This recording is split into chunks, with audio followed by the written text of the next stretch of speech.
Chris had asked about this tape I have on my leg.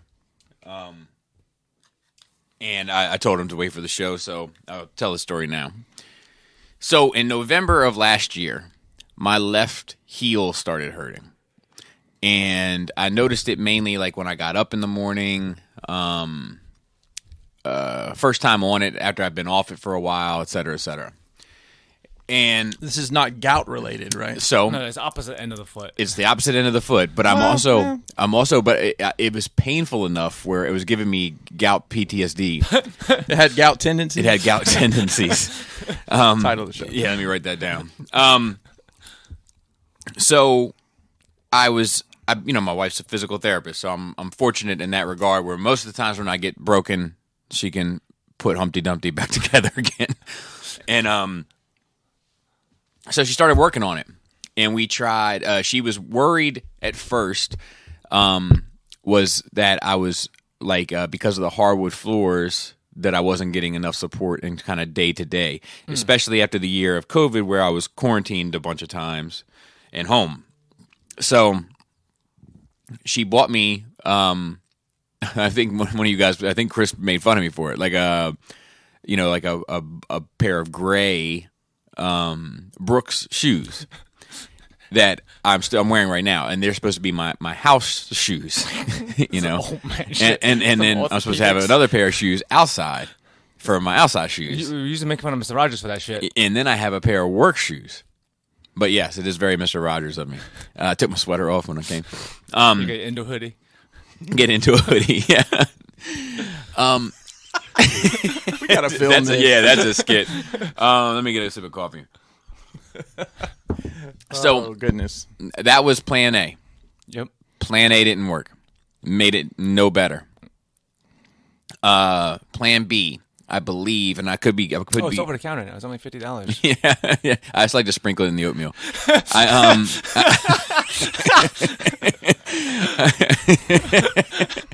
You said you got a headache? Here. I got this. What do they do? Insert? No, Orthotic? No, but I did put inserts in my work shoes. I'm trying to think what the next step was that we did to try to fix it. I believe. Oh, it was. So I'm watching my Instagram feed, which has now also become my home shopping network. Right. Agreed. Yeah, and they suggest to me to buy this massage gun. The pounding thing? Yeah. So the first thing I did was put my fingers knuckle deep inside of my wife and did my palm. But the second thing I did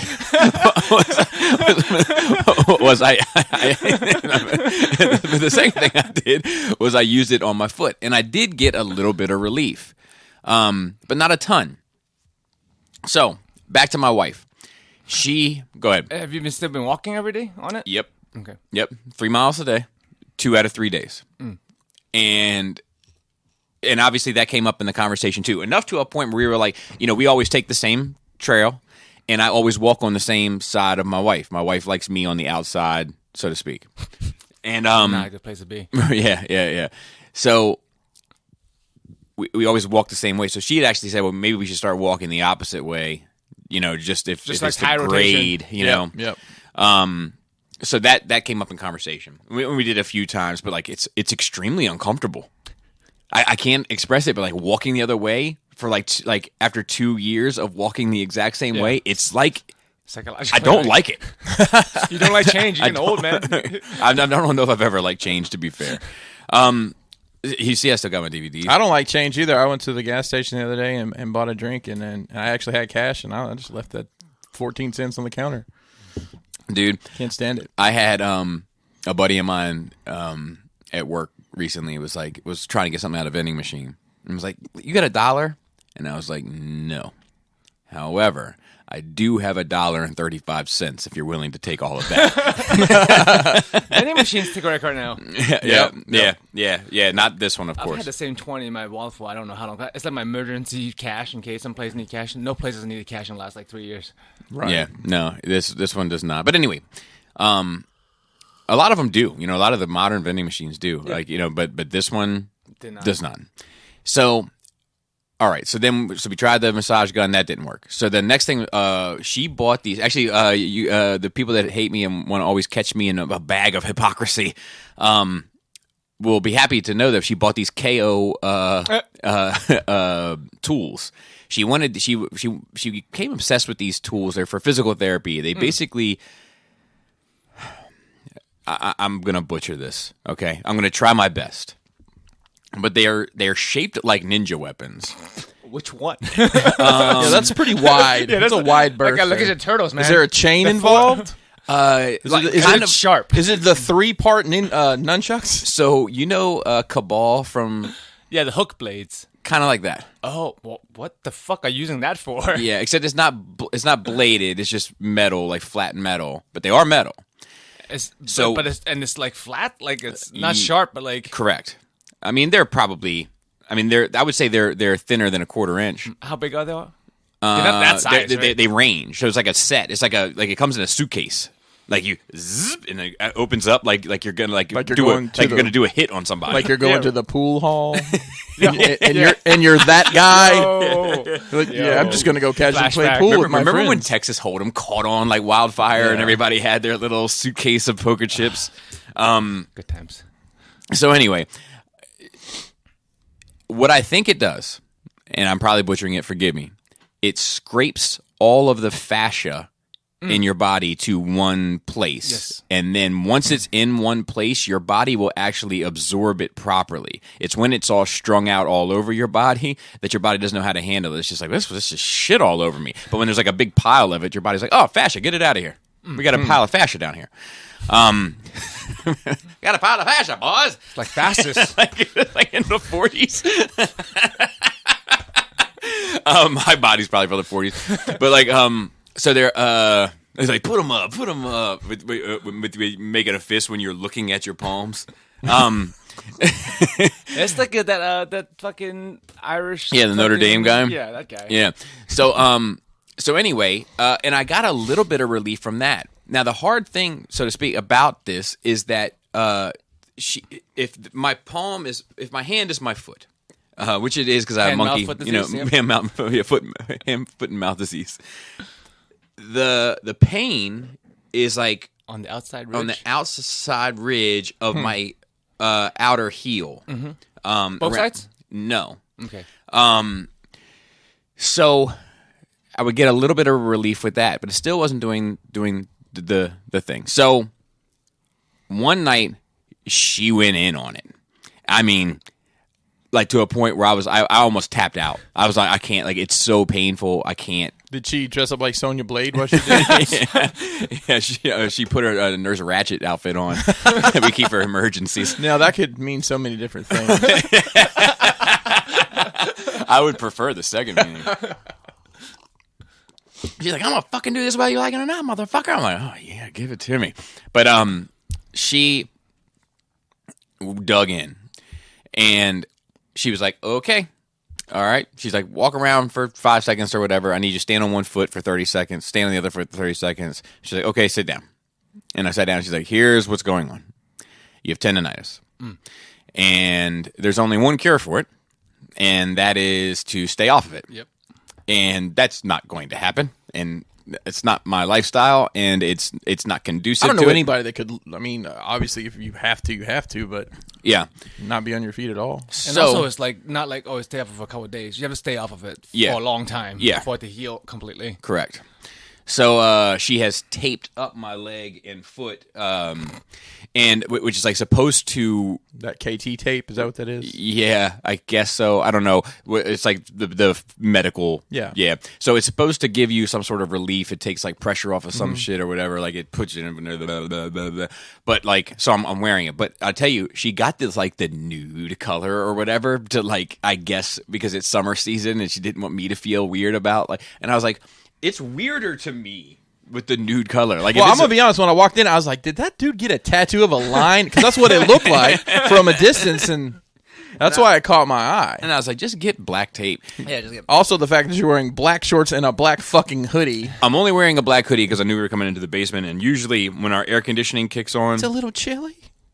The basement sits around 60-something, and the rest of the house sits around like 74. Dude, at my house, well, we have the same house, same issue. Like, there's Yeah. a 10-degree difference between the basement and the fucking bedroom. 1,000%. We And get then the same at our The bedroom house, is too. fucking hot. yeah, well, so and then in the winter it's the opposite. Yep. The basement gets hotter, and but at any rate, so that's what's going on. But I wish I think we're gonna get the black. And also, I think this new tape is kind of trash. Like it's not holding up the same way. But guess what? It's from overcorrection of my fucking arch. I 'cause you- just can't You can't win. win. You can't win. Blame it on the Brooks. Yeah, I'm suing them. Ladies and gentlemen, this has been Podiatry with Bobby Skullface. 10 minutes of podiatry. Well, you know what it's been really about? What's that? Feet. That's right. Everyone's favorite. Now that you're 40, No, dude, I'm telling you, my fucking tendons are 60. Teeth get long. tendons feet get short. I've When one gets short in the tendons, like myself, You know, I've never had the gout, and I've never had diagnosed what you have. But you know, when I used to play basketball, my feet were always. I was always rolling on someone's tennis ball, no matter whose it was. You know, I wouldn't ask any questions. I'm like, oh, tennis ball. I had a little foam roller thing for it too. Plantar fasciitis. Yeah. The Yeah. other foot pain. yeah, Yeah, that sucks. Yeah. So I had that for a while when I was fat. I had that, and not to say that I'm a pillar of health now, but when I was 300 pounds is when I had that, and wearing steel toe boots, when working at a loading dock, the plantar fasciitis. But that was what I was worried was coming back. Because that shit is That's just you have painful, to stay up but it's at not that usually point. in the same spot. It's usually It's like right under the foot. Yeah. So anyway, Chris, you got your coffee first. Joe, how was your nerd week? Oh. After the Memorial Day subathon last week, we're doing the donation to charity, calculating that was $900. Awesome. That's fucking. Love to hear it. Never donated that much money in my life. Well, it wasn't mine, but you know what I Yeah. mean? So I know there are people who listens to the show and comes to the stream. Thank you for even just showing up. Keep track of that shit for tax season. Yes. Yeah, we are now. This year, like everything. Yeah. She already have a few $1,000s in write-offs. And if you want that fucking accountant lady, because Yes, I will. Yeah, because I she will. hooked me up. This past time, she was like, she's like, okay, you're in a bag here where you can, you know what I mean. You finally reached a little bit of a plateau where you can actually make some moves. Nice. And, you know what I mean. Nice. Yeah. Hide money from your local and federal governments. I mean, That's all the it's rich, a- all it's the a rich people shell are doing game. it. It's all Yeah. a show game. All Yeah, the fucking rich people are doing it. Yep. Like EA, game company. Yep. Like they're not only are they not paying taxes, they're getting tax rebate back. A lot of they're big making companies billions don't of pay dollars. They moved it to some Swiss account, and then because they have like subsidiaries everywhere, they push all their income to overseas, and it's like we're taking a loss in America, and then they're just getting some ungodly amount of money back. Well, it makes me. Meanwhile, we're fucking here. It makes me think about that presidential debate last year when Biden said something to Trump like, well, he's got bank accounts in China. And then Trump was like, you got bank accounts in China. and then Biden's response was like, or it could have been the other way. They both are the same person almost. I mean, they all the same people. So like the other one was like, well, everybody has bank accounts in China. And I was like, pause it. I don't even know how to do that. I came from over there. I don't have an account over there. Shit. I was like, pause it real quick. What does it mean, everybody? Am I not somebody? I am somebody. I must be missing out. I missed the memo. Yeah. We're supposed to open accounts over there. Fucking absurd. But yeah, so thank you, everybody. Watched a couple of movies. Hellfest, horror movie. Hellfest. Yeah. It's So there was a meeting about the name of this movie, and that's what they get. That's shitty by committee, is what they. I mean, the premise of the show is that it was a Halloween thing, and every year there's a pop-up Party in hell? party. No, not in hell, on Earth, Oh, okay. called Hellfest. It's like which a is goth party? It's like an amusement park. it's like the gathering of juggalos. Yeah. That's a real thing. I know Yeah, it is all a right. real thing. And they pay in Juggalo money. It's genius. Yeah. Yeah. I mean, Did they have it during COVID? They did not, and I remember when like a lot of shit was getting canceled, and a lot of people were like bitching about they posted that they were canceling those, and I don't remember what the exact meme, but it was like even the juggalos know it's time to close everything down. That's when you know it's bad. Yeah. But I'm assuming no one's gonna watch this movie, so I'll talk about it real quick. So it ends up being, Dude, spoilers? I'm assuming everyone is tuned out by now. Who's worried about spoilers?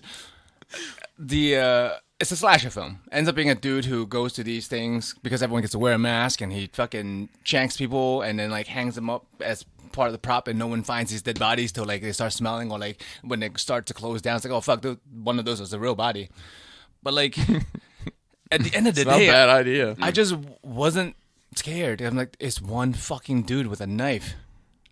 Not to say that I can overpower any one dude with a knife. It's just not that fucking scary. It's one dude with a fucking knife. I don't know. It takes more than that for me nowadays. Well, I remember when I forget who it was. And I can't. And like in my head, they're just an established comedian, but it could have been either Chris Rock or fucking Robin Williams. Like it's somebody like they have very different people. Yeah, but so that's what I'm saying. In my head, it's just an established. It's like you were Someone talking about the well-known. upper crust of comedians.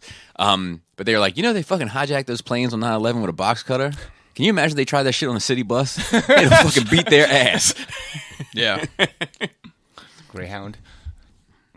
Watching the movie Strange House, another horror-esque movie, but I think it's more of a younger people's movie. It's PG-13. It was interesting. It's more of a murder mystery. It wasn't scary, but yeah, it was. What's okay. it called? Strange House. Where are you finding these movies? Random on streaming. So, well, I guess of them my are question is, how are you picking these movies? Is a better question. The more stupid the title, the more Strange House. I mean, it's on the nose, right? That guy has a knife, and he's going to kill everybody. That's the title of the movie. I mean, think about it. Batman is fucking dumb as fuck if you don't know who Batman is. You're right. That's fair. Man-Bat. What's he got? Bat wings? Man-Bat, though. I would probably be like, but man? Jason Bateman? You spelled it wrong. But yeah, it's a foreign movie, but it's English. Oh, that's why Strange House. Hello. He lived in Strange House. What's foreign about it, Joe? It's from Austria. Oh, Put another shrimp on the barbie, mate. blimey! I think it's more. I'm gonna pump you up. I think that's the Austria. Yeah, that's it. We're talking about Eastern Bloc. Bro, I got made fun of like a motherfucker when like how anime has dubs, right? And sometimes to make different accents in anime, because like in Japan they have different accents too, so they would use different American accents to signify that. Like they use a country accent in America to signify a country person. Yeah. In Japan. So one time this person has an accent. I'm like, that's a wild ass Australian accent. Apparently it was Brooklyn, and I couldn't tell the difference. Really? Yeah. See, like That rings a bell to me for some reason. It's in in like a Sailor Moon thing that was in the background. I'm like, why is there a fucking Australian person? Yeah, and they're like, no, she's supposedly from Brooklyn. I'm like, what? Like, have you ever been? That's not Robert D sounds like. Yeah, okay. Wouldn't it be great if they did though? Like, it's just Brooklyn, New York didn't sound like New Yorkers. They sounded like Australians. They had a random ass Australian. Do they not sound the same? Do you think about it off the top of your head? A Brooklyn accent and an Australian accent. Can you think of it off the top of your head? You do accents. Yeah, I mean, do Lenny and then do Robert D. Robert D doesn't have. Robert D doesn't have a strong accent. No, he doesn't. I'm trying to think of somebody I know that has a heavy Brooklyn accent. But just like the general fucking like like stereotypical like, how you doing, versus like good day, mate. I could see, and I'm being stereotypical to both. Right. Yeah, it's supposed to. Because I like when I talk to like Lenny, for instance, I'm actually Lenny's getting jacked, bro. He's getting shredded. Yes, I will agree with that part. We're going to talk about that. I'm going to tell him to put a shirt on for one when he talks to me. No, but he's becoming one of my people. It's looking weird. It's like it doesn't matter. When I told you when a body starts looking too biological to me, I can't get into it. But that being said, Too biological. Yeah, when I can see how the fucking sausage is made, so to speak. You want to see the striations? I'm like I can see the blood being carried. Yeah. You know what I mean? With each pump, I'm like, nope. Anyway, we're gonna talk this week on Wednesday, but when I think of him as like my quintessential Australian, and he talks far more elegant. Oh, yeah. Than how the Australians speak in my mind, like Crocodile Dundee Australian. I think that was probably a bit of a. I don't think Paul 1000%. But there's a Had that- range, though. Like even in Right. America, like the way. Well, it's like the way we all talk. Robert D versus how you doing. Yeah. You know? Or like, Or you me know, versus how you doing? or deluxe versus someone who is even more like more deep in the South. Or even the Super Maryland, like, you Obey. gonna call me on my home phone? It's that long O. That water. Water. Yeah, And the U. in a washer machine. Yeah. What the fuck is that SH from, bro? You gonna call if you call me on my home phone, I'm turning the ringer up because my washing machine's running. and Maryland, Southern Maryland. And Ronnie's running around the front street looking like a ninja. Hey, Ronnie, bring me a Mountain Dew. And my keys.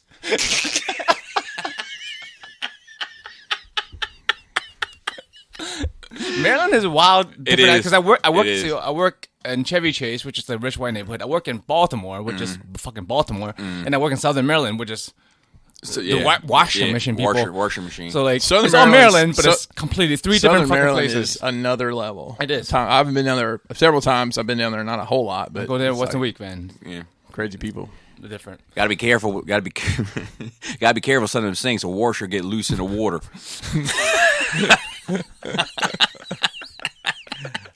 But that R in water, for example, that's not necessarily just a Maryland. People down south say that too. Washing machine. Yeah. Yeah, I mean, it gets bad enough to sometimes I can't understand people, and they look at me like I'm fucking dumb, and I feel dumb. I can't I think- know I they're can't- speaking English. It registers to me that it's English, but I just cannot comprehend what the fuck they're saying. I had to talk to somebody from as Maine as you can get without being in Canada last week. Woo. I had to listen hard for that one. People from Vermont also. Shout out to Vermont if you're from Vermont. Listening. I don't know. Y'all have some wild accents. So I just met somebody from Vermont recently. I met him before, but I didn't know he's from Vermont. And the only thing I could my brain is such. Oh, we used to have a. I thought we used to have a. Oh yeah, that's true too. Yeah. But my brain is works in such a strange way. But he was like, "Yeah, I'm from Vermont." And I was like, "Oh yeah, you ever watch Newhart?" I was talking to somebody from Vermont. They were talking about, and they were like, he was like, loved it. they were talking about sipping on syrup, but I think it was different than like the Houston kind of syrup. It's Vermont. It's that maple. Yeah. Thick. But I don't know of a single. Well, that's a little call for a big dude, man. I was just trying to clear my throat. I'll finish it. He's got the shot, so he's got a little. God damn it! I'm little trying to get my thought out here. I can't think of an accent in the United States that I can't understand. Creole. I can make out enough to know what You're they're not. saying. Like it's just deep South accent that I can't. The understand. hardest one I struggle with is Jamaican. And I've gotten good at it because I know a few Jamaican guys, and I just kind of cut and paste the words I know together. I said U.S. Jamaican Well, accent. A Jamaican I know, accent. I know. Yeah. No, Jamaica, New York. That's where all my other. In Queens, Jamaica, Queens. Yeah, that's where all the fucking international mail come through. I was on a cruise one time, and we were Royal Caribbean owned. I think they own more of it now. A beach in Haiti, and there's literally a fence up and there were these dumbasses that were like taunting the locals. I'm like, somebody's gonna get on the fucking top of that mountain with a gun, but I just remember very clearly. I understood every word this man said. Get off my island, white boy.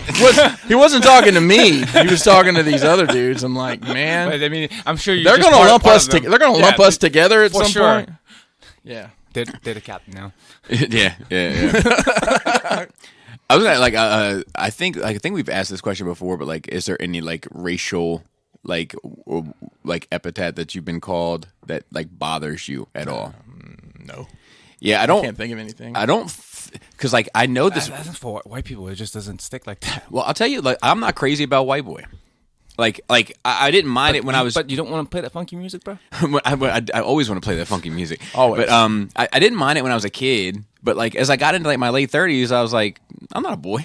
That's the part that bothers you. Yeah. I mean, I'm like because it's like it is kind of like there's something about that. But it doesn't. I mean, but I remember Lexington Market Black Israelites calling me a devil that time, like in front of, you know what I mean, and telling everybody how they should cleanse the devil and all this shit. I'm like, I'm right here. I'm right here. But that shit didn't bother me at all. I was going around to the other. You were trained from You were asking for it. Catholic school days. Yeah, that's my preferred. like, if they're like, look, we're gonna call you a crack or a honk, you a white boy. I'd be like, is white devil on the list? I prefer white devil. The white devil. No, yeah. It's apparently a thing with English as second language people that we have a hard time understanding accents. Like at restaurants, Chris has to translate for me sometimes because I don't understand the waiter. Well, I'm glad you understand me, Joe. Yeah. Or when you do the real deep Alabama shit, sometimes it gets iffy. Oh, we can get in the weeds with it if you want to.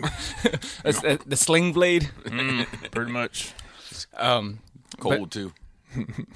And just D&D and drawing. Been drawing like nonstop. Like Drawing. been watching a lot of just on background noise. A lot of times just drawing and anatomy videos now. There's a lot of stuff on YouTube. It's great. Like people who are like well known. That's like the oldest thing you've ever said. No, like you sounded like me a little bit. Yeah, that's possible. You're like, there's a lot of things on YouTube. I mean, that's a broad statement, but it's not incorrect. I agree. I mean, any rabbit hole you want to get into, right? But like, there's like main like big name artists, like comic book artists, video game artists, people who design like. Those video big game artists, man, are crazy. Yeah. Like those like world designers and character designers. And then they're doing free tutorials, and they're fucking great. Yeah. They offer like classes, paid for classes too. I've considered some of those pay for classes Me because too. like, some of those people are so fucking good. I just don't know who to choose from because I like so many yeah. people. Well, too. I see on YouTube ads a lot this thing called Skillshare. I think it's only like $10 a month, and it's just a ton. I mean, you name something legal, there's going to be somebody on there showing you, how to do it with video editing. But I'd rather like a comprehensive course. yeah, There's yeah. like the people who like laid out like a lecture with like assignments and shit. That's like art school. I know you don't have to deal with this peasant life of mine, but like the YouTube sign up for the premium thing is starting to get obnoxious. It's asking it all the time now, and like it prevents you from doing anything else. You have to like constantly, and like no thanks seems like the button you shouldn't have to push. Yes, it's like yes, start my free trial now is like this bright blue, like you know what I mean. You have to like search for the black and white. It's in Braille on my phone. the screen raises up a little Bobby, bit. if you just skip one SH Figure Arts figure every year, you can afford premium. Yeah. No, it's not worth it. It's too many free shit for me. Joe, you'll be happy to know I did pre-order the Shang-Chi SH Figure Arts. Did you? Mm-hmm. Why? Just in case. Just in case the ones that are hanging on the pegs at Walmart aren't still hanging on the pegs. It's not going to be at Walmart. I understand that, Action but the Marvel Legends. Yeah. Well, I don't do the Marvel Legends for the... Oh, sorry. Like, I Movie mean, stuff. like, I can be surprised. I've been surprised before. I don't expect that movie to do well. Like, I don't know. like I said, I can be surprised. You know what's a good question is what Marvel movie has performed the worst?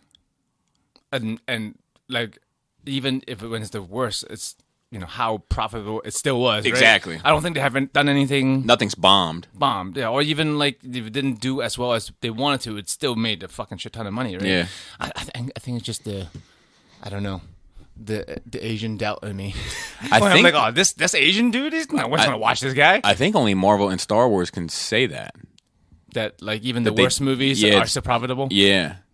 Because I think DC took a L on something. Not Aquaman, like permission. They came aboard. Oh, I know. Internationally, especially. Yeah, but I want to say maybe BVS or Justice League or Shazam. I thought Shazam did good. Everyone loves Shazam. Yeah, I thought know. Shazam had a pretty low budget. All Maybe. things considered. Or maybe that rubber suit saved the day. That's what it was. That's what they should have called it. Shazam, the rubber suit saves the day. But yeah, I in my head I want to say that one of them took a L, but I can't. But I could be wrong. I just don't know. It's hard. And it also depends on who's asking and who's telling on what the L is. Yeah, And the yeah. international market and I don't know. There's too many numbers involved. Bank accounts in China. Merchandises and Yeah. secondary licenses and Yeah, well, let me be clear. Just I'm talking theater. just theaters, Yeah, box just office. ticket sales. Yeah. but And like not including DVDs and all that shit makes its money back somehow. Yeah. You know what I mean? Like whether you're just buying BVS socks, you know what I mean? The shit makes its money back. Hot toys. Yeah, Right? yeah, They get paid off all that shit. yep. that's it. So I'll roll right into you talking about world building video games. Played my ass off in Cyberpunk this past Amazing. week. Still into it. Well, I Dude, a good game. I beat it, I think. You think? So there's 3 different, and you'll have to forgive my ignorance. I have not played a video game of this that did not include a Italian plumber either jumping around or driving a go-kart in a very long time. Speaking of Italian plumber, we did I know I watched a Mario movie relatively recently in the past. Yeah, yeah. Watch it again on Discord this time because we do the Discord streaming party. It's good to know that a shit ton of other people also think it's a greatly entertaining movie. Yeah. Did you know there's an extended cut coming out? Are you talking it's about in the notes. It's in the notes. It already came out. Oh, really? For free. It was in the link. It's like, yeah, they painfully remastered this fucking thing. They found the extra footage on a VHS tape and went frame by frame to remaster that bitch for a movie that I just would like to. Is what it is. Someone must have that had many love. shits. Yeah, somebody must have just loved. I don't know. I watched it, so I Dennis watched it again. Hopper I think it's as a great Mouse. fucking movie. Other than he's the worst part of the goddamn movie. Really? Who? Dennis Hopper. Like his He plays performance. Bowser? Oh, yeah, his yeah. performance is the worst. But I'm sure he was either he was directed to perform Yeah, bad, he's a great or, fucking actor. or he just didn't take it seriously, which could also be possible. Yeah. Because the co-starring villain lady was good too for what she's supposed to be. But I think it's a really fucking entertaining movie. And Mario's girlfriend is hot. Who is it? I don't remember her name, but she's much hotter than the main chick. Who's? I haven't seen. I think I saw that in the theater when it came out, and I don't think I've seen it since. I mean, it bombed. Everyone hated it, but I don't know. Maybe I'm crazy, but I'm not. Obviously not, because I was in a Discord full of people, and everyone thought it was. Well, I have fucking 2 questions. Where do you put it in regard to Strange House? Where would you put it? Did you figure out who the killer was? And how many casinos? Yes, you do. It's a wild twist at the end. And of course, how many casinos do you give it? 3.5. 3.5 casinos. Nice. I can deal with 3.5 casinos. That's fair. So I played. I don't know. I think I've got 40 hours in that game. Yeah. It got to a point where it's like, hey, if you go through this door, you can't do any more side missions. It's like there's a last the mission, main story. So I'm like, well, there's a lot of side missions. So I spent like 2 days just fucking around, driving around, yeah. It's like doing open the world, side right? missions. Yeah, I've never seen this in a video game. I had sex in a video game. I've done it in Grand Theft. In a hover. Well, this was something else. We were in a hover tank, and As one does. we had done some sort of. It reminded me kind of like what is that Pacific Rim, where you do the Neuralink or whatever, and there's 2 people. It was like that to control this tank, but then they had sex and we're feeling each other's. And I'm like, how are you ever going hot. to? It is, but how the hell are you? What's next? What do you do next? You got to go fuck in the tank every time because it's not going to feel like when that you every come, day. the fucking cannon goes off, right? Exactly, that's what it was. This is a water cannon. Or what if it only goes off if you can get the chick to come? Oh, God. Bro. Well, I got to find another tank. this was just a. When it comes, it just. This is like I said. I think the last game of this magnitude I played was. What was the Grand Theft Auto game on PS3? Because PS3 is like 15. I know that was the last time I played like an open world game. But it's just all the Bioware games you can have sex in: Dragon Age, Mass Effect, well, let me write these down. Witcher. Yeah, but the Mass Effect sex is you could tell it's not like I feel like the Grand Theft sex is more raw than like the girl gets in the car and the car starts like. In Dragon Age, you see tits and everything. So I haven't played Dragon Age, but the Mass Witcher. Effect. Yeah, I remember this was like that too. Yeah. I mean, it's super graphic as far as what you see and what you hear. The language is just absolutely there's these. That's realistic. There's these super jacked up, mid-level villains, and the guy's just dick's hard, Bro, and then he just attacks you. It's pretty funny, but awesome. the plot point of the game is, and it's been out long enough if you haven't played it.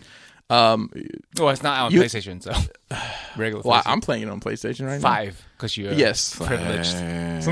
Because I figured out how to use Twitter once. The whole plot is basically Keanu Reeves has infected your brain and you're trying to get his real conscious out of it. Yeah, pretty much. We're all infected with Keanu Reeves, except for Bobby. I'm infected too, in a different way. Well, there's the ending I chose because there's a point where you have to choose how you're going to which people are you going to take to do the final mission. Mm-hmm. And the way I took it is the whole point of this is to save yourself from Keanu Reeves, ruining your brain. And that didn't happen. Keanu Reeves ended up taking over my body, and it was Just kind like of in real life. It was kind of sad at the end because at the end they were rolling the credits. and it was like showing you all your voicemail message or video mail messages from all these people that were like, "Hey, I haven't heard from you in a while. How's it? Are you okay?" And the girl you had sex with in the tank is, "I can't believe you're fucking ignoring me." It's like, God, it's kind of heartbreaking. I guess it's the first time I've ever felt like any sort of emotion like that from a video game. Oh, And that's just the missing out, man. Games are like that now. Cinematic games. But and that's just the way it ends. Like that's the way it ends with that. And Is there multiple endings?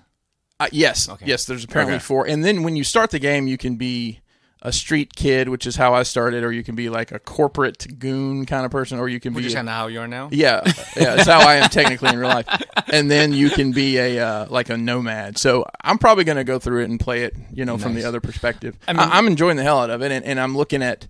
There's not a lot of games out for the PS5, but there's a lot of games out for the PS4 that I've never played. And I'll tell you, like, it used to bother me Recommend playing you the some first. if you like this kind of game. Yeah, it used to really bother me, like playing.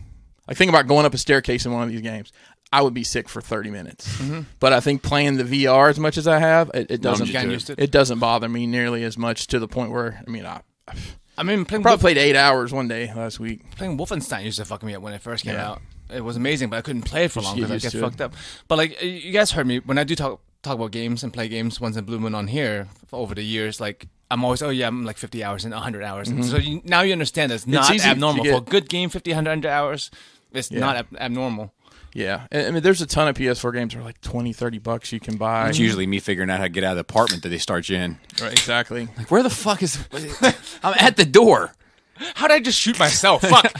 Yeah, I'm just like walking like. But there's, this game obviously had tons of issues coming, and it's still pretty glitchy. Like, if you kill somebody and they land on a car, the car will like go bananas trying to eject them, like the model from the car. off the car? Yeah, so this car's just going nuts. That's weird. Park a motorcycle somewhere strange, and it's like trying to dig in the ground. I told you I want to get into Nier Automata. Like, Yeah. I mean, that's a much easier game to get into. It's action. yeah. But Just hack and slash. I've enjoyed it. I've got a lot of ideas to build stuff You out of it. got your money's too. worth I got already. my money's worth out of it. Like, yeah. I always think about people are like, games are expensive. I'm like, if you play a game for 60 hours, it's $1 an hour, bro. Think about how much money you spent in the arcade back in the day. Yeah. If you're old enough, that is. Mm-hmm. It's like $3 in 15 minutes. It's like, if you suck at games, or Yeah. like one of those, that shit that just eats money. You know, some games that you just can't fucking win. They're made to fucking Yeah, eat your quarters. they're pay to play games. Yeah, I want to play that. It's a samurai game, Ghost of. Ghost of Tsushima. Yeah, Yeah, I want Shadow- yeah. to play that. That looks like it's pretty cool, pretty good. And probably should buy another controller and find something we can play with the kids. Kids. Yeah, well, I'll let Charlie. So PS5 comes with I was this going to say free game. I thought you were going to say so I can invite you guys over to play, but never mind. Fuck us. Oh, We got kids. you want me to invite you over to play PS4 games on PS5? Is that what you're gonna do? That's Is it backwards compatible? yeah. Oh yeah. Well, I mean, this Cyberpunk technically You is love now that on shit. PS5. I do. It's They a should all PS4 be that game. way. Yeah. Yeah, it's actually a PS4 game. It's not, but you basically have silly to have that a it's not. PS5 to play it. There's a new episode of Dark Side. How many episodes are going to be? Of the Or Ring? is it, it's just Yeah, Dark Side of the Is Ring. it a set amount that's done, or So this is the 3rd season. I think the Oh, wow, first that's a two. lot. Yeah, I think the first 2 seasons was either 8 or 10 episodes, and it was received so well. And look, I would imagine Vice has the bar set not crazy high for ratings, but high enough. I think they said they had ordered like 13 or 16 this season. I mean, wrestling you can go deep. You can. There's so many people Yeah. So to go through. So this story was about Grizzly Smith, and I'm sure neither of you have heard of Grizzly Smith. Grizzly Adams. Grizzly Bear. Grizzly Smith was The Grizzly Roller Coaster at Kings Dominion. Oh, I know that. Every time I ride that shit, I feel like it's gonna fall apart at any moment. the Like, wood I'm one in on, the back, yeah, right? I feel like Dude. I'm on the last I strip. rode it once. I'm like, why? No, we don't bullshit that wood anymore for a reason. When you come up and around the corner, it's like, yes. Oh, I've been on wood coasters over the No, years. no, Yeah. fuck that shit. yeah. All right, Yeah. continue. I always make sure I'm going to be on the inside of the turn with my big ass. Me leaning too far. So Grizzly Smith is Jake the Snake Roberts' father. Oh no Oh, shit! really? I know Jake the Snake. I do know Jake the Snake. I figured you would know Jake the Snake. He's also a pedophile.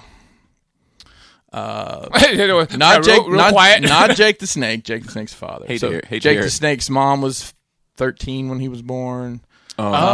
He's got several simpler days. He's got Jesus, fuck. But like, not far from the truth though.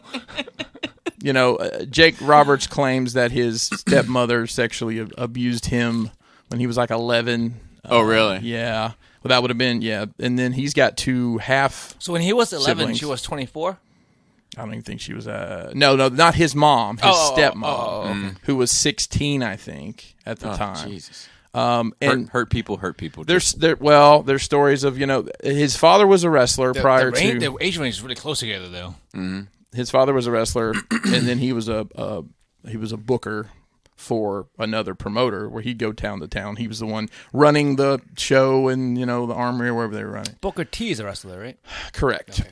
Not related to this story at all. I just Let's think make sure we're because we're talking about wrestling. Like I had wrestling in my mind. And there were oftentimes they said that he would just have this 19-year-old girl with him. Oh, 19's legal. 9 or 10-year-old girl. I heard 19 also. Yeah, I heard 19. Must have too much sauce on it. Yeah. Too much Alabama. 9 or 10-year-old girl. So he had a daughter that ended up he had 2 other children that ended up in the wrestling business too. One of them ended up going to jail for how many DUIs? He had gotten 2 DUIs a year for 10 years, and because of who his father was, the judge had overlooked it all. Well, Mothers Against Drunk Driving found his record. Yeah, he went to jail for 10 years. Think about how many times he probably did that. How many times does a criminal get caught? The judge, though? Shouldn't the fucking judge and right? All that they didn't shit go too deep in that. But it's just a fucked up story. Jake Roberts had awful time with drugs and alcohol. He's clean now. He's actually working for AEW as a backstage agent and a promoter. Not a promoter. He's a manager for the Murder Hawk. Yeah, Lance Archer. You could have said anybody out of I could have. Would have believed you. Yeah. So, that was probably the hardest one to watch so far. It's amazing how rough. Like all of these stories, like all of these wrestlers, are like so tragic. You know, like, I mean, I get it. I get it. I mean, wrestling's in many places a family business. The Hart family up in Calgary, the Von Erichs down in Florida. In Texas. The Harts obviously had their fair share of tragedy. What happened to Owen falling from the rafters, but the Von Erichs was a mess too. That's another one they have out that's just tragic. I think they had 4 brothers and 3 of them died. There's only one of them left. What's like that one movie? Well, it's not. It wasn't a. I think most of them live though. Saving Private Ryan? Oh, I thought you were talking about the one with Marky Mark. 4 brothers. Oh no! I was thinking of Saving Private Ryan. Like three of them died and one of them was alive. They're like, you gotta go get this one kid.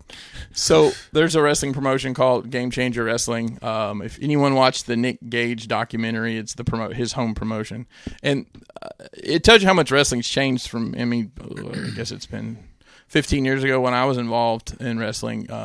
All these independent wrestling shows you can watch their shows streaming. There's a $10 a month thing where a lot of them are. This promotion had it. It was on Fight TV. I paid like $22 and I had 4 shows over the weekend. They did a deathmatch tournament, which is I love watching that shit. It's the light tubes and it's crazy the amount of punishment these guys put their bodies through. And then they had a show yesterday that was really good. I enjoyed seeing some wrestling at that level. I hadn't seen anything like that in a while. Are they gonna get to all the big people? I guess not everybody has drama, right? What do you mean? In wrestling. Oh, it's all storytelling. Like a lot of people do. Like this one in particular. When, of course, you think when they're going to get to like fucking Hulk Hogan or Undertaker or Andre the Giant, people like that. Well, I don't. People aren't going to get to that level. Is that what you're saying? No. The show, like coverage of people, because they're covering. Are you talking about the Dark Side show? Yeah. Okay. I see. I don't know what the story is to tell. Because they cover with Hulk Hogan. That's what I'm saying. Like some of them don't have drama. Well, he got to a point where he used the N-word. That was like his. I'll tell you, it got to the point where he got found out. He was. I'll tell you, Hogan. They brought him out at this last WrestleMania. It was the first time they had fans, and like he was the host, and he got booed. Wow! Like, everybody's over him. I mean, he's, these old timers that pop up every once in a while, but he's always been there, just like lurking under the surface. But I'm surprised that people are over him. I don't know, man. It's because he's like one of the most well-known wrestler of all time. Right, but he's just had so many flip-flop turns back and forth. I think it was all and that. all that. I think it was all that shit, man. All that stink came out, I mean, that was. I feel like some 10 people don't years care ago. about that. I feel like you are right. Emphasis on some. Yeah. You know? That's right. So, just something strange has happened. It's not strange. I guess Strange it's house? cool. No, definitely not. We got a couple international orders this past week through Crashbox, which we routinely, and we have customers we ship to in the UK and Australia. How is the shipping though? So I mean, the customer's got to pay for it's that like shit, right? I mean, what would normally cost $15 to $20 in the States, like to go to Australia, is like $90. Yeah, that's what I'm saying. Like, But it's not. I mean, look, it's just you guys know that I'm in a lot of Facebook groups, and the thing that drives me nuts is international people always complaining about shipping. I'm like, shipping's expensive here too. Like if I want to ship something to California of any substance, it's going to be $30 or $40. Yeah. So you $90, but we had someone from Italy and France, two different orders. They cool with the shipping price? Well, they paid it. It's all paid up That's front. all that matters. Like, if you know, because like I think people don't think about the logistics involved. You're taking something from some guy's house, flying it overseas, a whole other fucking country to get to your goddamn house. Like, how much do you think that should cost? Yeah. You know what's crazy? At one point, UPS was I shipped something, say today in Australia, which I think their clocks run backwards anyways down there. Yeah, 'cause it's like winter over there now. Yeah, it would be like 4 days. It would be there. Like, It's crazy how it's it's fucking just crazy. the channel it goes to. The amount of people that thing went through. You know? But if I ship to Hong Kong, UPS doesn't play well with Hong Kong. I've you used, need DHL or whatever. well, we just use the Priority International, and it takes like 2 weeks for about the same price. Yeah. Shipping's expensive. My wife, man, like if we have to pay shipping, if she's going to order something, like she'll go through tons of logistics, shit's in the cart. You know, she's measured the space that she's going to put it to make sure it fits and all that shit, and then it'll be like shipping's not included. She's like, delete the order. Delete the order. But then let me fix my fucking face to say, and I'm thinking about offering free shipping on what? So we're not going to pay shipping to send this stuff out to people, but I mean, that's the only way that you purchase things. That's But it's fucking crazy. I had something interesting happen. So we're selling this Cannon Wagon kit. We're partnered with My Action Figure. this thing with the we looked at. The cannons, yeah. So that kit's available now on our website. Nice. It's $75 for the kit. So that's like 30-something 3D printed parts and 30-something MDF All the rivets parts. and all that shit. Yeah. Right. And it hadn't been selling well. Yeah, I think we've sold 6. I have 25 of the kits, the 3D printed stuff just sitting in my house because we kind of figured that. Yeah. And I offered it $75 free shipping. And I was talking to Rob, the guy who owns the 3D print company, and he said, I wonder if you had just charged, taken $10 off of that price and then just charged shipping. Yeah. If it might have made a difference. Yeah.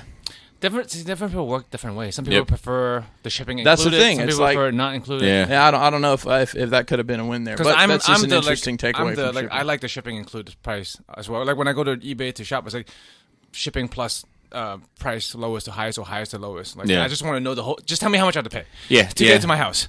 The whole thing. I've had a hard time getting my head around that. Oh God, it's $7 more. Well, that's fine. Just Yeah. It's not even the money for me. It's just exactly. Like, it's just That's like the mental. I don't want to go through the mental step of that. Just tell me how much I have to pay to get it to me. So, not too terribly long ago, I believe I brought up that I had watched Friday on some TV station, and it was like just horribly. Oh, the cut version. It was but they had bad. There was different parts, different clips, different scenes. Right, but like they had said, it was horribly censored. Just like they had, just blanked out words and then tried. So Friday was on TV the other day, and I was like, I just want some background noise. Full R-rated version of this movie at 3:00 on a Saturday. Motherfucker, N-word. On what channel? It was on USA, I think. Wow. And then, you guys familiar with the show Impractical Jokers? Yeah. Oh, yeah. Well, of it. I do too. That's one of our go-tos when there's nothing on and we just. It's our vacation show. Like whenever we're on vacation, we put it on the hotel room. Hopefully, you're okay with your kids hearing cuss words because they're just not bleeping out anything anymore. Something has changed, and I looked it up, and I can't find what has changed. But I could imagine. I think the USA and some of those channels, like they would play movies overnight that were just completely uncut, but just to. Hear motherfucker on cable TV at 3 p.m. It's pretty wild. This is going to be hard to articulate and perhaps even harder for someone else to understand what I mean. But sometimes in real media, what I mean by that is Impractical Jokers when the prank is at play, or Cops would be a perfect example. Tomato. Sometimes there's a charm to the beep. Yep. Sometimes I like it. Something about it seems right to me. Is it just because you grew up with it? I don't know. I can't tell you why, but I can tell you that I feel that way. Where I'm like every now and then when I when I do dummies, it's almost like this is a terrible. But like you're digging a young lady's physique, not legally young lady. Let's say fuck it, she's 32. Okay, you're digging divorced, 2 kids. You're digging her physique, and you see her in a bathing suit. You're like, oh, I'll take a peek of that, and then she takes off the top of her to tan, and she flips just away where you see it for just a second. And the areolas are as big as this table. You know what I mean? And you're like, oh, fuck. It's like sometimes like not knowing the exact word or not knowing like the name or something like has a charm. And I can't put my finger on why, but it's like sometimes it makes it funnier. Sometimes it makes it feel more authentic. Sometimes like it's very strange. Yeah. I had a thought on that, and it just escaped me. I've definitely seen people I thought that naked. I was like, oh man, I'd rather have not seen you naked. You definitely look better with clothes on, bro. Yeah. So I recall a reality shows obviously is just beep beep beep central. Yeah. To the point where there was someone on a reality show, and I cannot remember who was like a very straight laced Christian person. They were just adding beeps, and they were like. Oh, I think it was on. I think it was one of those Duck Dynasty guys. They were bleeping them out, and they're like, "I don't talk like that. Don't do that to me." Oh, they just added it. They were just bleeping out whatever to try to build the drama of the situation. A podcast I listened to said that sometimes they add bleeps when they get into like a laughing fit because it makes people more engaged in like what is going Interested on. I wonder what that was. There's a whole. Probably conversation for that. I watched an episode of MODOK. Oh, yeah? Oh. Mainly because I wanted to see their diorama builds. Yeah, that's fair. Some of them were good. Some of them were not. Right. But I don't know if I'll watch any more of it. I was surprised you watched one. Well, I want to watch MODOK's got a wife and kids. And, it's... Patton Oswalt does the voice. I like Patton Oswalt. But dude, come on. The mechanics of him having a kid, you don't think about that? Who's fucking that? How's he fucking? Maybe they're like. Well, one of his kids is like him, and then one of them's just a regular person. The dangly legs. Yeah. You ever seen those like artist pictures, like fan art pictures, and like they draw a Pikachu skeleton, and like someone drew like MODOK skeleton on the inside? Oh God, that's terrifying.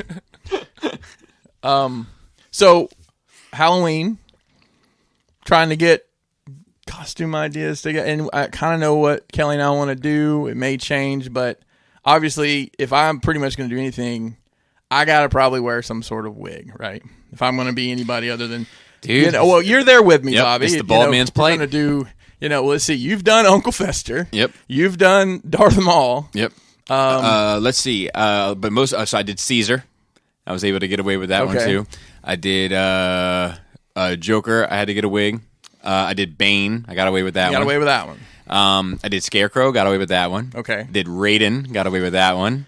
So you know what I mean? You've run the gambit, so to speak. Yeah. But you have a like blank canvas. You can do anything. I know. You're not limited with your hair. Right. You can put anything, any wig you can buy, because wigs are very They very good nowadays. You can Yes, get anything but, you want. But usually, to get into a wig that's going to look good, you're talking about more money than you want to spend for one Halloween costume for one. Well, night. I will tell you. Sometimes I'm in cosplay stuff. And Yeah. The one the idea I have is I would need a long black wig for what I have in mind.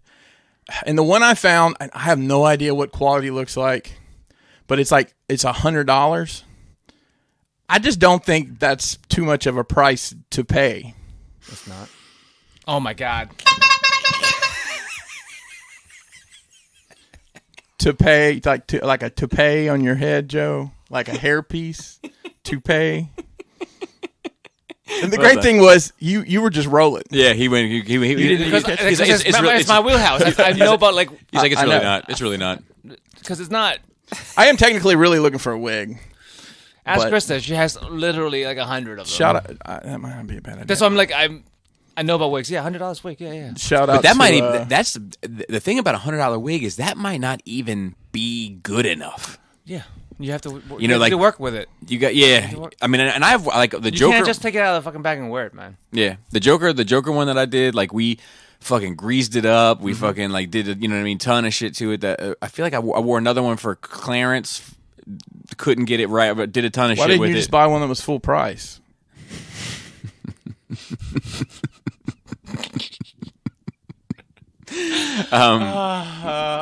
Let's see. It hurts. But yeah, My soul. I'll tell you there's a conversation there with Halloween costumes in that, like, you know, like Do you when you shop for Halloween? It's like, all right, can I incorporate any of this into my regular life to offset the cost? yeah, I have. So like my Bane jacket, I still wear. That's a badass jacket. You know what I mean? don't blame you. But it was like a $300 jacket. Oh yeah. So I spent, I think, like $250 on my Joker suit. I only got to wear it for Halloween night or Halloween party night, and then I wore it for a skit one time in a Skullface You wear it to video. a funeral, Yeah, Wedding. a wedding. Dude, why did you buy I a suit? should have. Yeah. Why do you need a new suit, bro? Why so serious? But I'm trying, like it's tricky though, right? To like you know, play to your strengths, something that suits you, that you also have a somewhat of a connection to, that it's satisfying for you also. Yeah. And you know, I can this take my idea, shirt yeah. off and go as the Rancor Keeper, but no thank you. You know what I mean? I don't care that much about the character. What if you do the Rancor Keeper and he does the Rancor? That's fucked up. Oh goodness gracious! But we might need your help. Like we might have to contact you about, like, just because we're not sure we know how to do Something. And what sucks is I like it to be a surprise. You know, I like that night when you see somebody for the first time. Exactly. That's that why you're I'm like, not telling you what I'm doing. 'cause Yeah, it's that you're like, it's oh, going to be shit, pretty impressive you if know? we can pull it off. But like, I just don't. There's a number of issues that challenges that I don't know how to overcome. Okay. We're gonna do a little bit of looking around, a little bit of Googling. But if we could pull it off, it'd be pretty cool. Let's see. I'm almost done here. Didn't watch Bad Batch again. Oh. At this You over point, it? I'm just going to I'll blast through when it's over. Yeah. What? I'm waiting for it to be over. Whenever that is. So I watched it. More of the same. More the same. I will say, do you care about super, like? Go ahead. You're Okay, not so gonna- the two chicks that were in Clone Wars in the arc that nobody really gave a shit about during Clone Wars. I mean, it's Clone Wars. the last season, The two girls that like ran the shit in speed Clone- shop or yeah, whatever. Yeah. That Ahsoka got mixed up Yep. with. They're like, you're not a Jedi, are you? Because I don't like them. Yep. Oh, the one in Coruscant and the Yeah. Okay. I mean, So I like was the it arc. like at night? So like, it's my least favorite of the three. It's not hateful, but of the three arcs from that season, it's my least favorite by far. I liked all the scenes that were at night in Coruscant. Yeah. They're really good. Yep. There's three of them at least, I think. But like, I want to say that like that like, you know, first of all, like Siege of Mandalore is like so good that like for it to be right up next to it is even more of an issue for me. But I say that to say this: they come back, it's uneventful, but then there is some revelation at the end of it that like that a character is talking to another character and they purposefully are not showing you who that character is, that I get the impression that that's going to be a big deal. Okay. But I don't know. I mean, dude, you found me at a really awkward time in my life, Chris, but for all I would double down that it's probably fucking the Mandalorian and Baby Yoda somehow traveled back through time and got on this fucking, but it's quite possible. They're going to show it. I get the impression they're going to show who she was talking to next episode. I have one more thing, and it may be a little bit of a thinker, so I'll mention it and we can come back around to it. What is your favorite single episode of a sitcom ever? And it can't be animated; it's got to be live action. It has to be a sitcom. Yeah, it's 30 minutes, a 22-minute sitcom episode. Okay, that's not an animated. Whew. See, the thing about that is Curb Your Enthusiasm a sitcom? Yes. Okay. Phew. I got one. It's easy for you. I got one. It's without a doubt when Larry from Curb Your Enthusiasm has trips Shaquille O'Neal by accident and sprains his ankle. So okay, all right. Let me break this shit down. I've talked about it before on here, and I generally hate when I'm listening to a podcast and they're like, and then I'm like, I'll just watch the fucking episode and link it, But I have to for this one, so I'll try to be as quick and as possible. I'm already fucking that up. Larry goes out to dinner with couples. Larry and his wife, 2 other couples. One of the couples, we'll just say it's the people. Joe gets up and goes to the bathroom. While Joe's in the bathroom, Joe's wife's like, "Hey, Chris, I know you're a painter, and Bobby, who's Larry, we'll call me Larry, and Larry, you're a writer. His 50th birthday is coming up. Joe's 50th birthday is coming up, and I want to do this book of like all of his like friends contributing something to the book. So Chris, if you wouldn't mind painting something," and Chris is like, "Oh, I've got the idea already in my head. I can't wait to paint something for him." And Larry, if you wouldn't mind writing something, like, the normal response, right?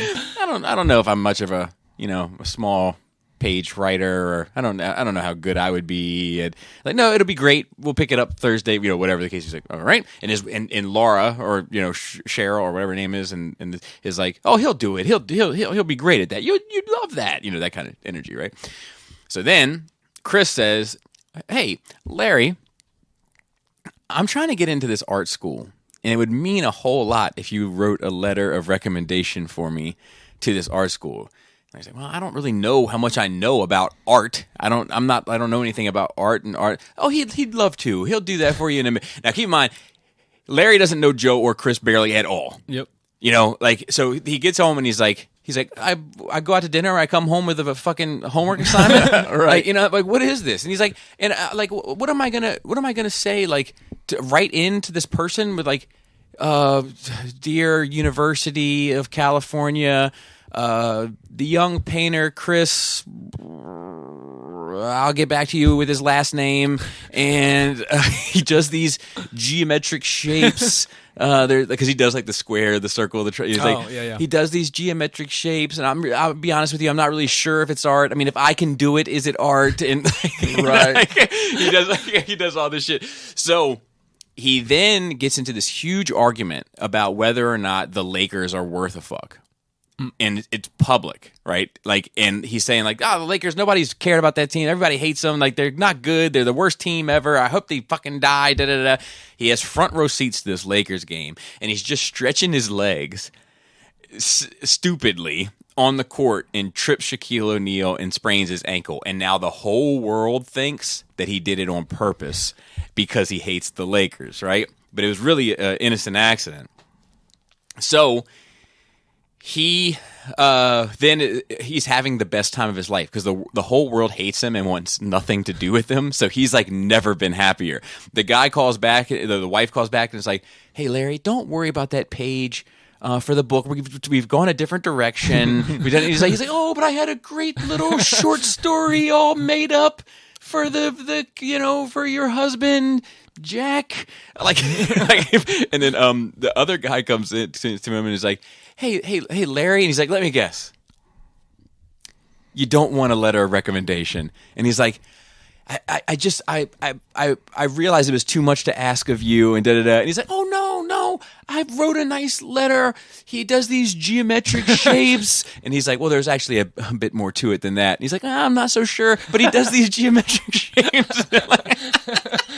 And he ends up buying. He's at a coffee shop. He buys everyone in the shop, like coffees, bagels, donuts, whatever they want, because he's just having the best fucking week of his life, right? Because the whole world hates him and wants him to die and leaves him the fuck alone. This is the same guy who wore a MAGA hat everywhere he went, just because people stayed away from him. And That's great. It's committed. Yeah. So but he does feel bad about Shaquille O'Neal, right?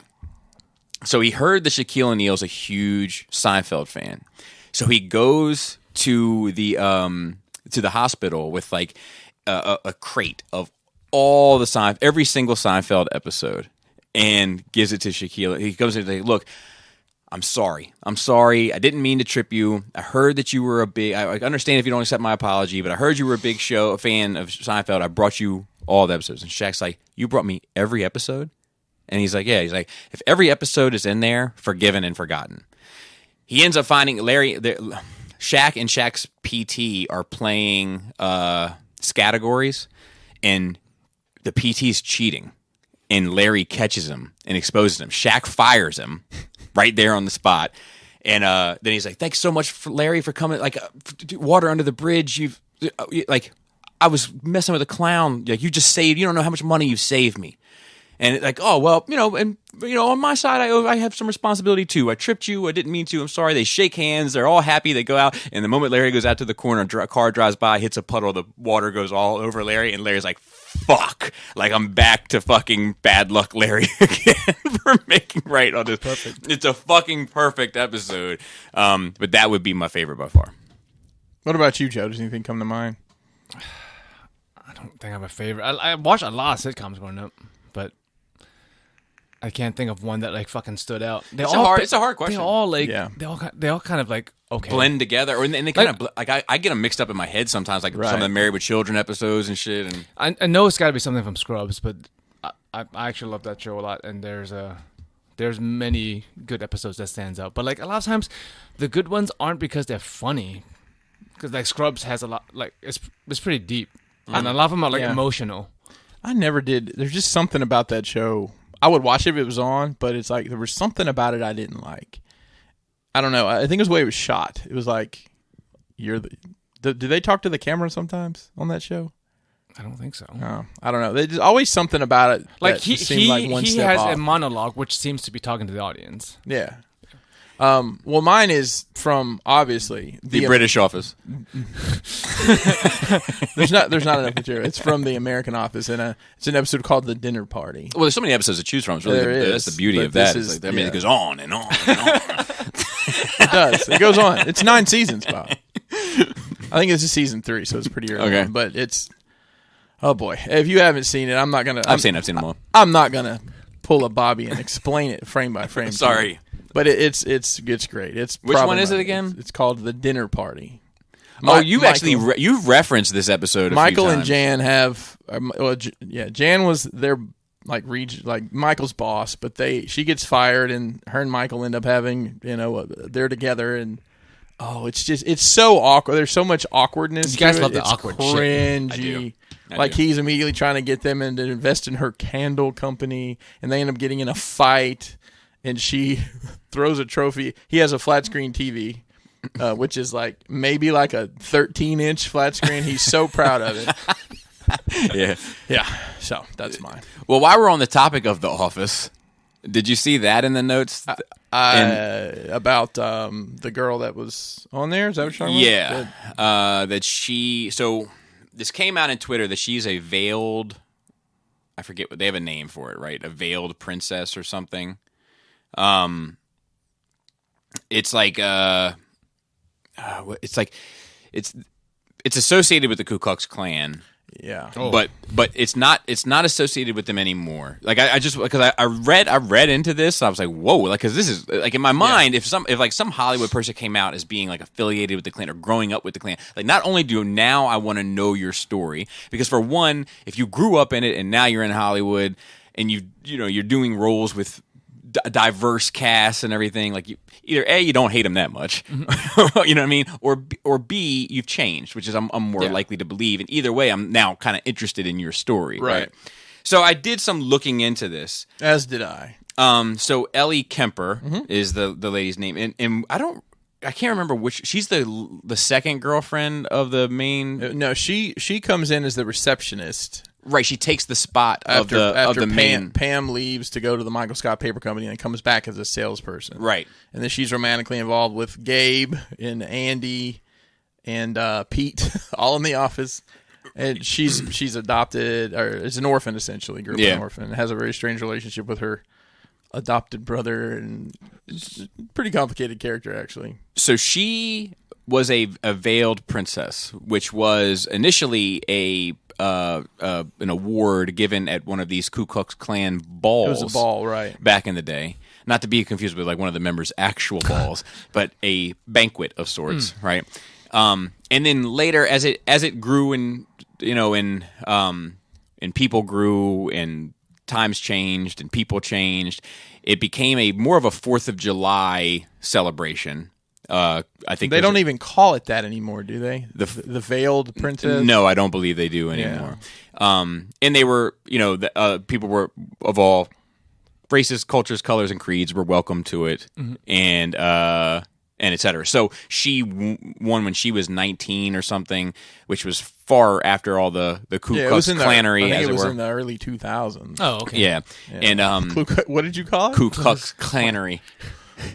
There's a Ku rapper. Klux Cannery. There's a rapper. They make pickles. What about Ku Klux Creamery? And they have cows and like that's like. It sounds grosser for some reason. Yeah, that's fair. There's a rapper out now, but they don't have chocolate milk. Think about that one. Or strawberry. Well, there used to be strawberry milk there, but then they got rid of all the strawberry milk. No banana. No banana milk. I had banana milk when I was growing up. You know what's funny? I just read an article. I don't want to get into a political bag, but I just read an article recently that was accusing an institution of being racist, and then it actually came out that the majority of people involved in this institution were of Asian descent, and then most of the drama went away. But the retort was, Asians are white adjacent, so that's what you are now. I mean, we've been there for a while. Okay. Like, it's part of the problem. But it's only when it suits. It's only when it suits the narrative. Yeah. But anyway, it's okay. Getting back to this, there are black women that have won this award as well.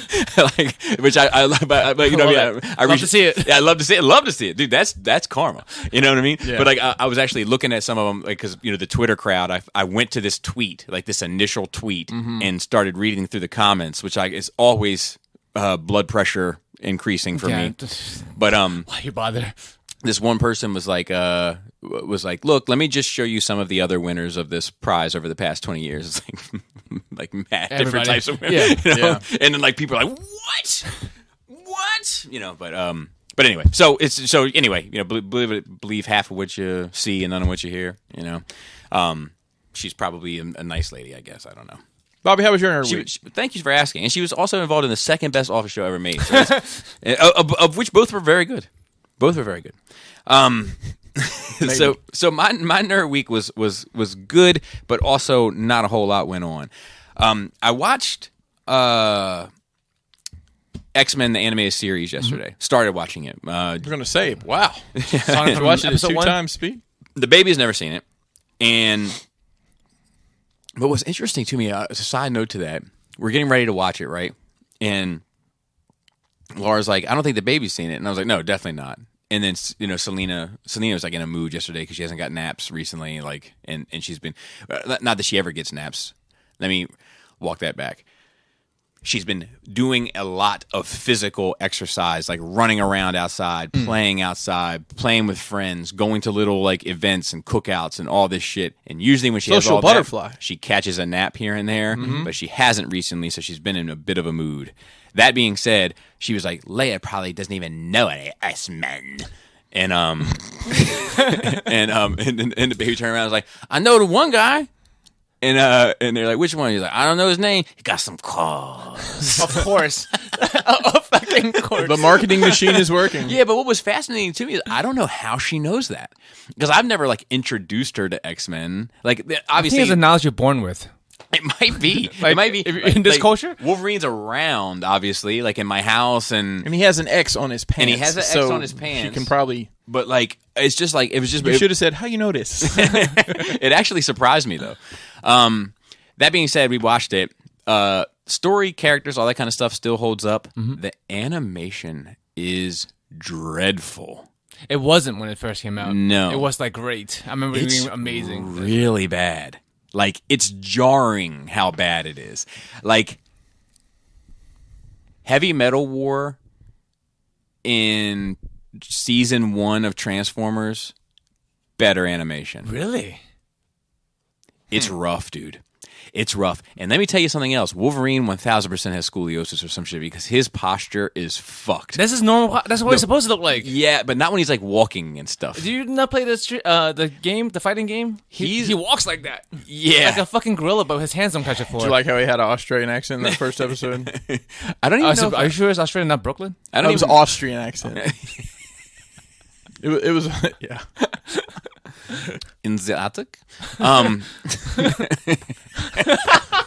That's where Anne Frank kept her drum set. Dude, I remember Ricky Gervais made this Anne Frank joke one time. He was like, "It's a 1-1 Carter with all the tapping," like, and he did like the typewriter hands.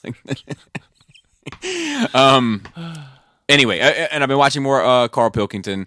While she's been working on my foot. That's pretty much how we got into watching Carl Pilkington. It's from Laura working on my foot and us wanting to just watch something lighthearted while. And then I went to So Friday, I went to Laura's work party. What was the occasion? I think like we survived COVID. Okay, and we can see each other again. Let's see each other. So generally, that sort of thing doesn't really bother me. Because like my main concern is always I'm going to do something to embarrass her, right? Like that's always like fuck. I think that's her concern too. Yeah, I think so too. So so we get there and there's a couple of funny things that happen.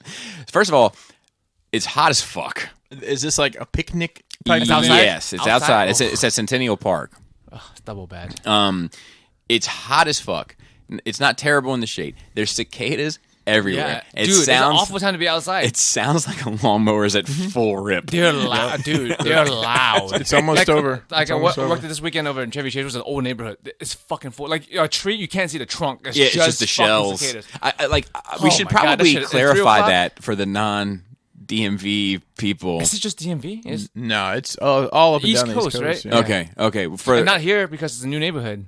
so for yeah, which is nice because the soil's been turned over and killed all the eggs. Yep. But like Did we get it, Nick? I was wondering if we get it. I'm not sure if I lived that long, but like in the 17 years when we get them over here. so only if you see them pop up here and have babies here. Do me bring some over? Nope, we're good. you know- I'm, did you sure know there's, that- I'm sure there's one your license plate caught that wiggled its Probably. way out in the past 20 They're minutes. so fucking dumb. How do you live so? They- Well, they're dumb as shit. They don't have mouths. they just die. They don't have mouths. They literally eat in the ground. They come out of their shell. They fuck, and then They scream a lot. They, And they make lay eggs and they die. They That's it. make a bunch of noise, fuck, and die. Not that bad of a life, really. Their life is spring break. It really is. They don't eat. So, and if you watch them, like I love watching because they are dumb as shit. They just Like, run into They'll shit. just fly into walls and shit, like just like boom, down to the ground, and they'll get back up and fly somewhere. Or they'll just be upside down and don't know how to turn over to fucking. It was on the news the other day that if you have a seafood allergy, you shouldn't eat cicadas. Some people are eating them. Right. Yeah, a lot of eating people are. A lot eating of it. I people mean, eat listen. It's I've seen you guys. I've seen you pick crab. It couldn't be any worse than that shit. I bet birds. They don't eat, so they ain't got their poop's probably There's no. non-existent. Yeah, there's no poop. They weren't born with poop. But they do this excrete, having like this ejaculation of some I sort. mean, But I didn't know this. But when I was sitting at this pavilion, for this event, Oh, gotta love a pavilion. you when can it's 90 degrees. It looked like somebody was like shooting a water gun ski randomly, like Ski. only the last right before you realize you got to fill it up again. That squirt of a water gun, like just like a. They're just fucking jizzing everywhere. It's everywhere. It looked like. Is that why my windshield's like sticky? When I go outside. No, I don't know, but it looked like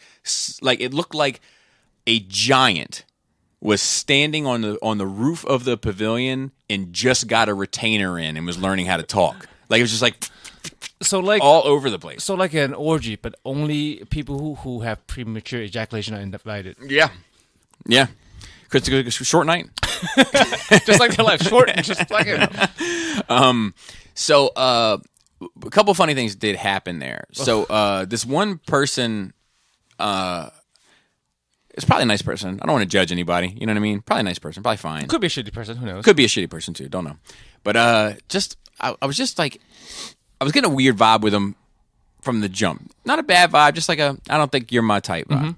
So, we got to talking, and she was like, well, if you knew some of the weird, I was like, well, people don't really do that, like some regular shit. And she was like, well, you don't know the weirdos I hang out with, like as if, and I was like, you don't know the weirdos I hang out with. And then We all hang out with weirdos. and then she was like, well, I know a guy that did this, and I was like, well, I know a guy that eat their children, and I don't, but I just said it, and I don't know why, Bobby, I don't know why. why would you say I don't that? know what's fucking wrong with me sometimes, man. I'm a dog chasing cars. Like I just like I just do things, and like it was something about her. Cause like whatever she said, I don't even remember what it was, but it was some lame ass shit, and she felt so like proud to yeah. tell you that? And then I was like, well, I got a friend that eats his kids, and Was like your wife around? yeah.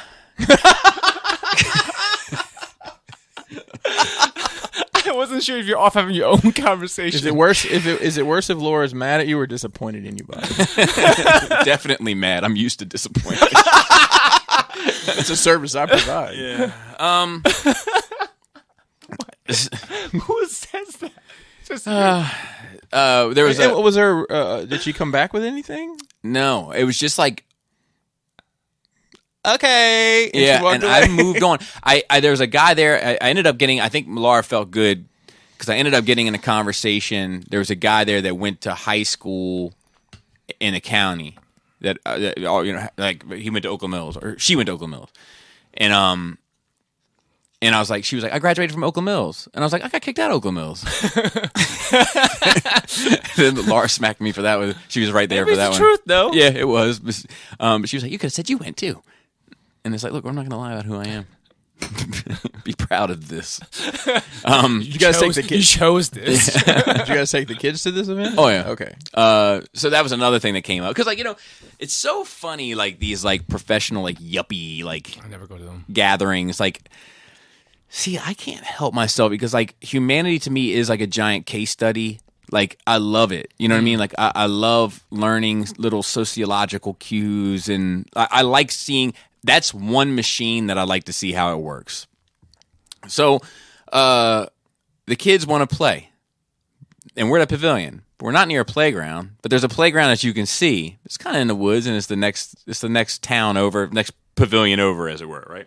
But they don't have the people that rented that one don't have rights to the playground. It's a public playground. Sure. Okay, so I was like, the kids Playground's closed. so the kids were like, can we go play? And I was like, yeah. And I did the gesture of like, yeah, get the fuck on, And then people were looking at me like, are you going to go with them?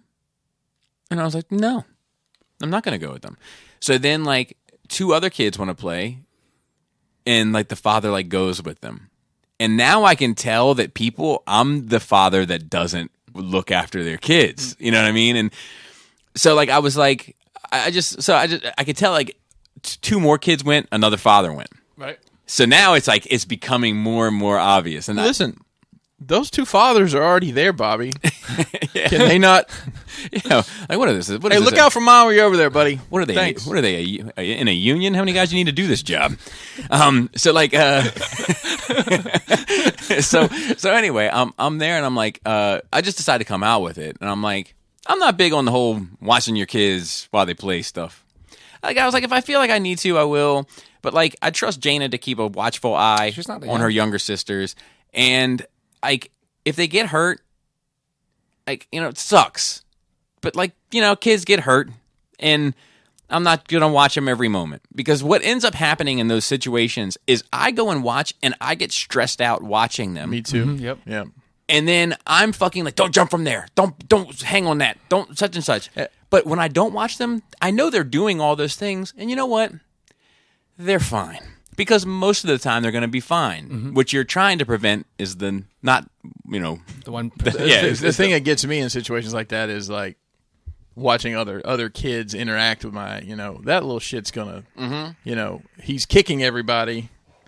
That too. But what am I going to do when he kicks my kid, right? Because I am the I'll be like, where are your parents? I want to say that, and like the thing is like kids need to learn how to sort their problems out on their own too. Like that's also important. They need to work out. Like, hey man, like you butted in line. You got to make a decision. How do you deal with that? Oh, you got to go to the staff. Yeah, you got to tattle on grown ass men. buying toys. Yeah. But like, thanks, Matt H, for dragging me into your mess. Now I've got a tick by my name at ToyCon now. But like like they got to learn how to handle conflict. Sure, like it's part of life. So I'm kind of hands off and all that. But I could tell they were judging me. And then I'm drinking out of this tumbler, right? And I spill it, and it's obvious that it's not water or coffee or. I know they felt the way about that too. But you know what?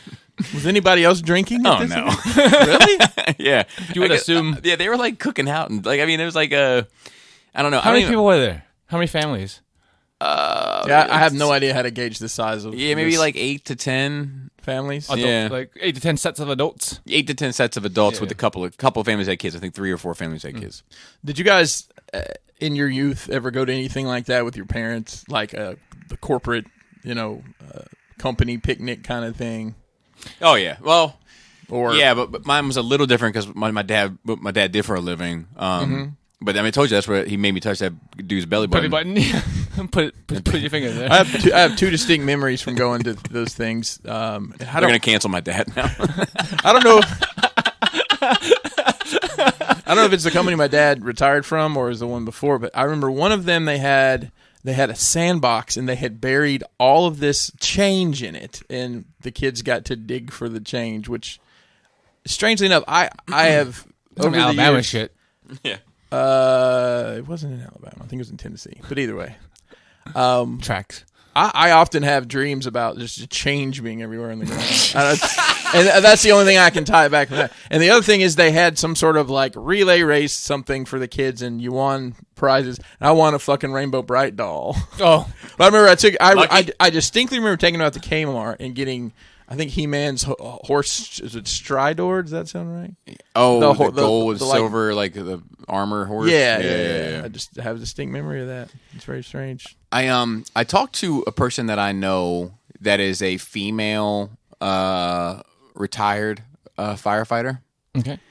And she was telling stories of her work years, and it just got me thinking because like in my mopping gig, my mouth is always getting me into trouble, so to speak. And like as we have seen examples of. Yeah. So like the one thing that I try to be super cognizant of is women, because I don't want them to complain about me. So like sometimes women think I'm standoffish, but it's really just because I'm scared. I don't know how to talk to you. Dude. And now like I don't even know whether to say this or not. This is a safe space, Bobby. So free from safety. Recently, I had God, I'm such a fucking idiot, dude. I'm at another function, right? You should stop going to functions. And there's a young lad there, and he's like, he obviously doesn't. He seems all right. He seems like an all right guy, like just he doesn't seem like a fucking weirdo, or he doesn't seem like he wants to talk to me about how great his lawnmower has, how many special features it has, and he just kind of, you can tell he just wants to be around me too. You know what I mean? Like he doesn't want to be with the other group. And so we're standing there, and I don't know how to make, I don't know. I mean, it's awkward, So I'm just like, you're not friends with him. yeah, No small talk. Yeah, he's not making any effort to get to know me. You just want to stand by. Yeah, hang out with you. stand by me. So I was like, how old are you? And he was like, 21. And I was like, oh, all right. You found a clitoris yet?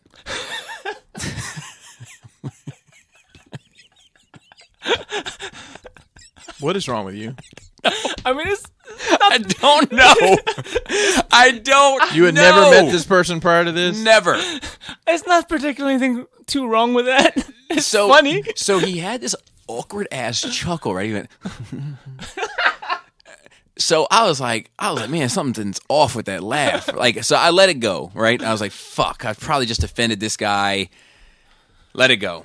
So then he starts asking me questions, opened the door. Like, hey, you married?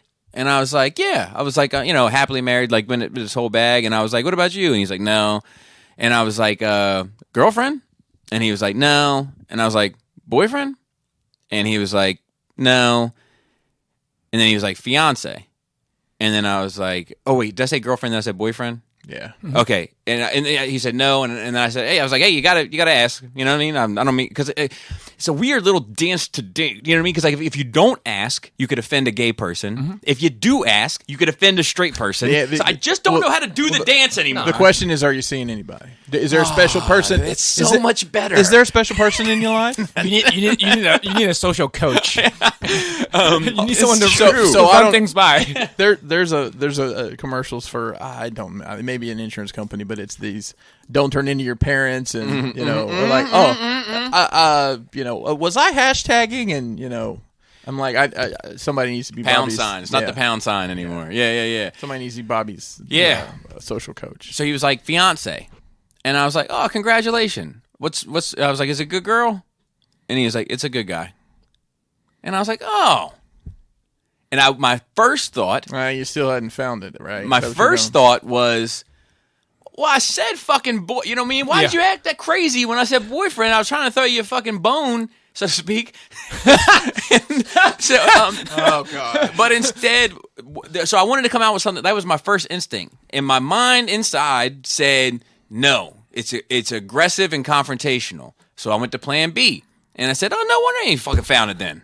So about the clitoris. And you did say that? It's funny. I think it's funny.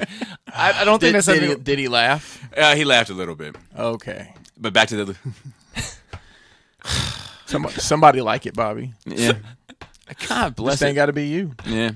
So, that's what I've been getting into recently. So I don't think you need to watch Curb Your Enthusiasm anymore, because I think you're somehow trying to mold your life after. Yeah, or you may watch that. You watch too much, you becoming him. Yeah. Well, I told you, my wife said I'm a 50-50 mix of him and Tony Soprano, depending on the circumstances. That's fair. So anyway, we do have a little bit of notes, and we've already talked about, I think, 2 of them. So we have Prehistoric Beliefs. I just thought this was interesting. Yeah, I just thought this was interesting. So, a study commissioned by Boat Rocker Studios, who will be releasing a new show called Dino Ranch for preschoolers on Disney Junior, surveyed 2,000 adults and tested their knowledge about the prehistoric creatures. Findings showed that some 40% of the U.S. population believes that dinosaurs died between 2,000 and 10,000 years ago. It gets better. 2,000. It gets better. Around 40%. Around 20% of Americans believe that dinosaurs became extinct as little as 100 years ago. All right. While it has been disproven scientifically... That's what the Civil War was about. As the Civil War source. While it was... They're writing... That's where dinosaurs come from. Yeah. While it has been disproven scientifically, around 30% of adults believe that dinosaurs and humans walked on the Earth at the same time, and around 1 in 4, meaning 25%, not sure why I didn't say that, believe that dinosaurs roamed the Earth at the same time as elephants. Although the report notes that elephants evolved around 10 million years after the extinction of the dinosaurs.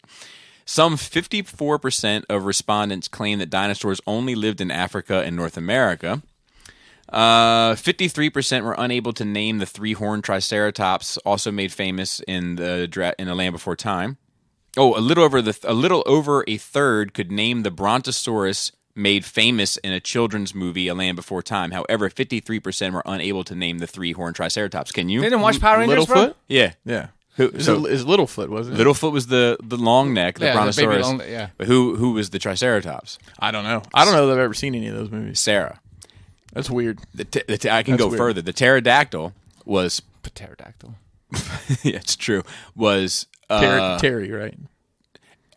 I see. I'm struggling. I don't know. Terry was the pterodactyl from Pee-wee. Oh, Wasn't he? I don't. Terry the but it's pterodactyl? something. It's not too far from Petrie, maybe.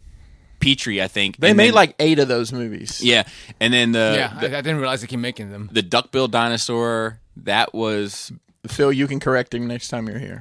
yeah. There's a name for it, but I always called it the duckbill dinosaur. That was Plucky, and then so here's the fucked up thing. Spike was the Stegosaurus. And he was supposed to be mentally ridiculous, and it was supposed to be like for the kids to Really? like, let the mentally ridiculous kid in your crew. Really? Yeah. I didn't know that. And I don't now, remember it. and now when you watch it, it seems fucked up. But A lot of things nowadays seem That's a fucking- rabbit hole I've and- not gone down, Bobby. yeah. Hadn't rehashed those. But anyway, so that was the Too interesting. many findings. fucking cartoons and not enough science, bro. Like, I mean, that's what it is. I It's- often Yes. complain about on this show the average science knowledge of the society is too goddamn I mean, low. look what's happened over the past 18 months. People just don't have that knowledge. I'm going to test my workforce. I'm going to test my workforce at the table at the break table. About dinosaurs? Yeah, and ask those specific questions and get like a. I can't wait to hear it. Yeah. All right. So no Hope for Saturn, unfortunately. The Jupiter's Legacy series has been canceled on Netflix. I still haven't watched it, and haven't I was watched it. quite fond of the book, and that says something. I know that it was based on a book. I mean, it if- never really piqued my interest to watch it. If you like the book and you still didn't watch it, just imagine how many people Is that didn't watch exactly. it. Is that That's what I'm saying. Is that Millar? So I believe it is. How is the? Because what weren't they building a Millar verse? Yeah. I don't know. It's over there. It's good. It's here's the sad truth. If it was a movie, I would have watched it. I would have watched it. I don't know if I love it, and I own it. I like it. I don't know if I love it enough to donate 6 to 7 hours to it and be in the kind of mood. That's the other thing, like, right? So, like, I have a certain fuck this shit, man. I have a certain fucking lifestyle. Do you know what I mean? I'm a father. I am the demographic they're aiming this at. I'm a middle-aged man. That's rough to say. I'm a father. I have a job. I have money to buy streaming services to watch their fucking platform. You have disposable income. You're the demo. How much fucking free time do they think I have at my disposal? Well, let's back that out. Let's back that out.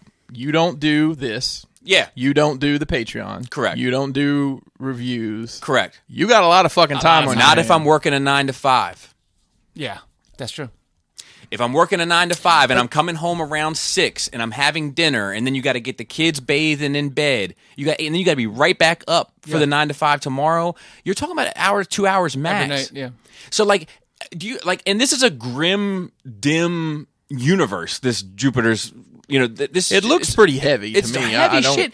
Like I can't do it for fucking a week, 2 episodes a night. And if I wait any longer, Joe, I'm not gonna remember what happened before. You know what I mean? So like, Weekend binge. I can't even that. Like, I'm like, so now I'm off for 2 days, right? Yep. I'm gonna spend one whole day sitting in the- front of the the yard I don't know because you got to and do yard Fuck work. that shit, dude. Like, Errands. Karen says you got to clean the gutters. Kids got to go places. Yeah, kids play 7 yeah. sports. I just a lot of this shit is not conducive to being. Maybe maybe you're not the demographics.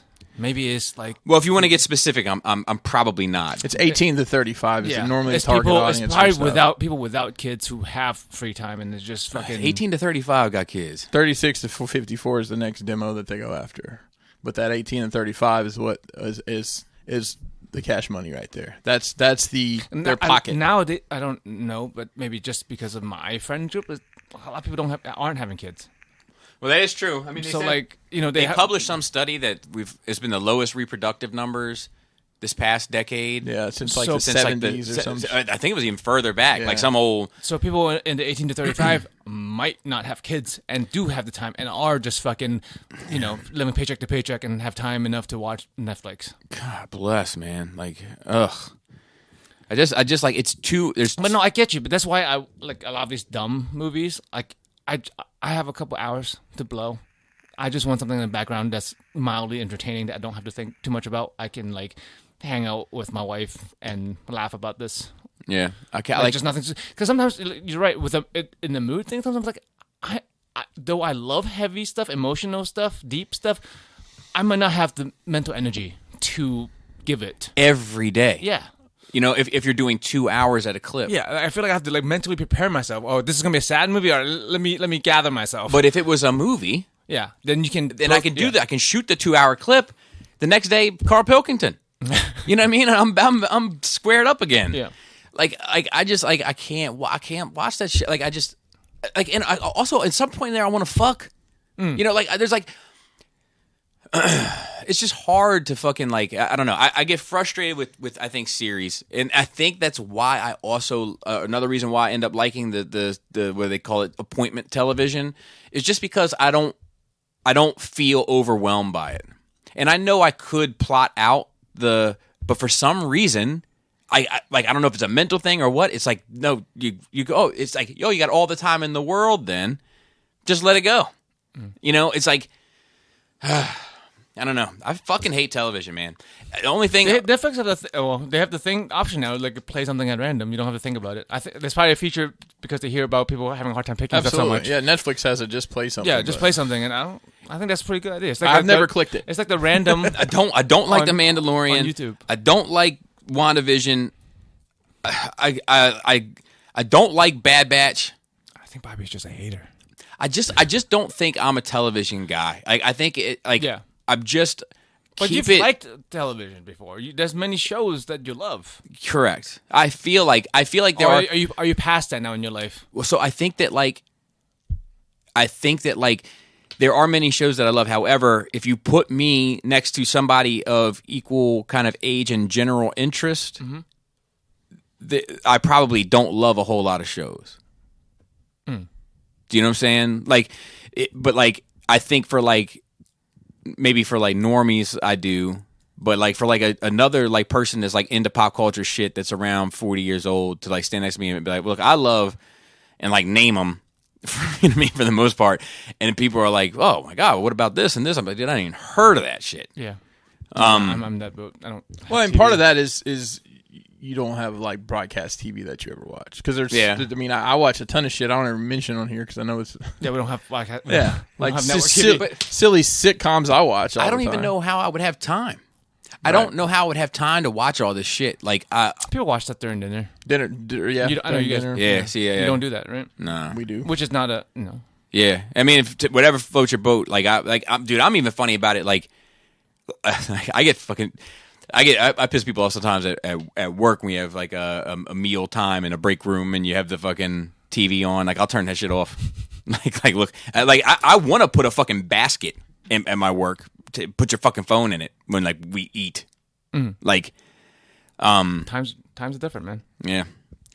Dude, I tell you, not for nothing, man. I get irritated at my job. The phones have killed my job. Like, they've killed a big I think part they of killed it. a lot of many jobs. Like, You talking about like just the social part Yeah. of it, the right? culture, like Yeah. the culture part, like, you know, like the mopping culture. And, like, just sitting around, you know, between jobs, between appointments, as it were, and, like, looking at, you know, your crew, and you're just like, Everybody's doing this. every single person is doing it and no one is speaking to each other, and like and then somebody had the nerve to like, where's the camaraderie gone? And I think that's why I'll tell you what, I think that's why I'm acting out a little bit. I think that's why like I'm doing like hey man, you found a clitoris? Because I'm like, man, how far do I gotta push in order to get you people engaged? Yeah, it's two sides, right? Because I can't speak for this. What do you think about female circumcision? That's another one that like I'll just bring up. People probably don't even know what he's talking about. Yeah. But like, I can't speak for everybody. But for me, I like it because I'm a captive audience when I'm at work. I don't want to talk to anybody. Having the option to not, because like usually it's a priority thing. Maybe it's not for everybody. Maybe it's a cell phone addiction. Maybe they addicted to the internet or whatever. But like usually it's whatever priority you have in mind is what you do first if you're able to. Yeah. So like they're obviously talking to someone they'd rather talk to than the guy sitting next to them. No, they're usually watching TikTok videos or some shit. Like imagine going to work. I'd rather watch TikTok videos than talk to my coworkers, man. Now imagine that him and I are your coworkers. That's different. But it's not, is my point. So you used to have social interaction with these people, and now you don't anymore. And now it's when for opportunity. And whenever it's a circumstance where like the phones are dead, God forbid you gotta fucking plug them in somewhere. If you're not fucking plugged into the wall with it, then motherfuckers are at it. Talking, laughing, carrying on. Like you know what I mean? Like right. Like it's like or we're actually mopping and you can't fucking watch the TikTok video while you're mopping and now all of a sudden it's right back. It's like it's literally just I think people. Just want to be entertained. At its base, it is an addiction. I found myself doing it if I'm left to my own devices, right? Because I'm usually like your own devices. Oh, dude, build the booth. If I'm left to my own devices, I'm kind of like because otherwise I'm a social creature. Like I'm much rather talk, shoot the shit, and get into some conversation or whatever. But like if I'm just by myself and no one's here, the fucking kids are back at school Tuesdays and fucking Wednesdays from 6 to 8, then and I have a moment, dude. I have been on certain apps. Been like, all right, you've had enough. Backed out, turned off, and within 30 seconds, turned back on and gone right back to that app. And had to stop myself like, you were just there. And you realized that the entertainment wasn't enough to satisfy you, that you weren't really having a satisfying moment. You were literally passing time. Hey, Bobby, I have a hard time with this conversation with you. How many hours of content do you put out a week that people watching their fucking phones? So here's the thing.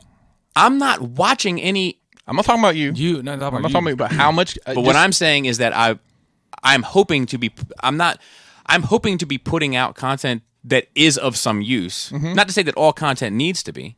It just needs to be entertaining for me, I think. But that's not true. That's not true either, Joe, because sometimes you've mentioned it here even today that like anatomy drawing, like yes, it's in the background noise, but you're also gaining. I'm talking about it's not just entertainment. Minimally. Like, but when I'm entertained, like, I don't feel like I'm wasting time. Well, you're and you're getting educated on it as well. And part of what you provide, broad strokes, is an education, informative, because this is a piece of shit figure, right? Or I broke it, right? Don't buy one, right? But also like extreme examples.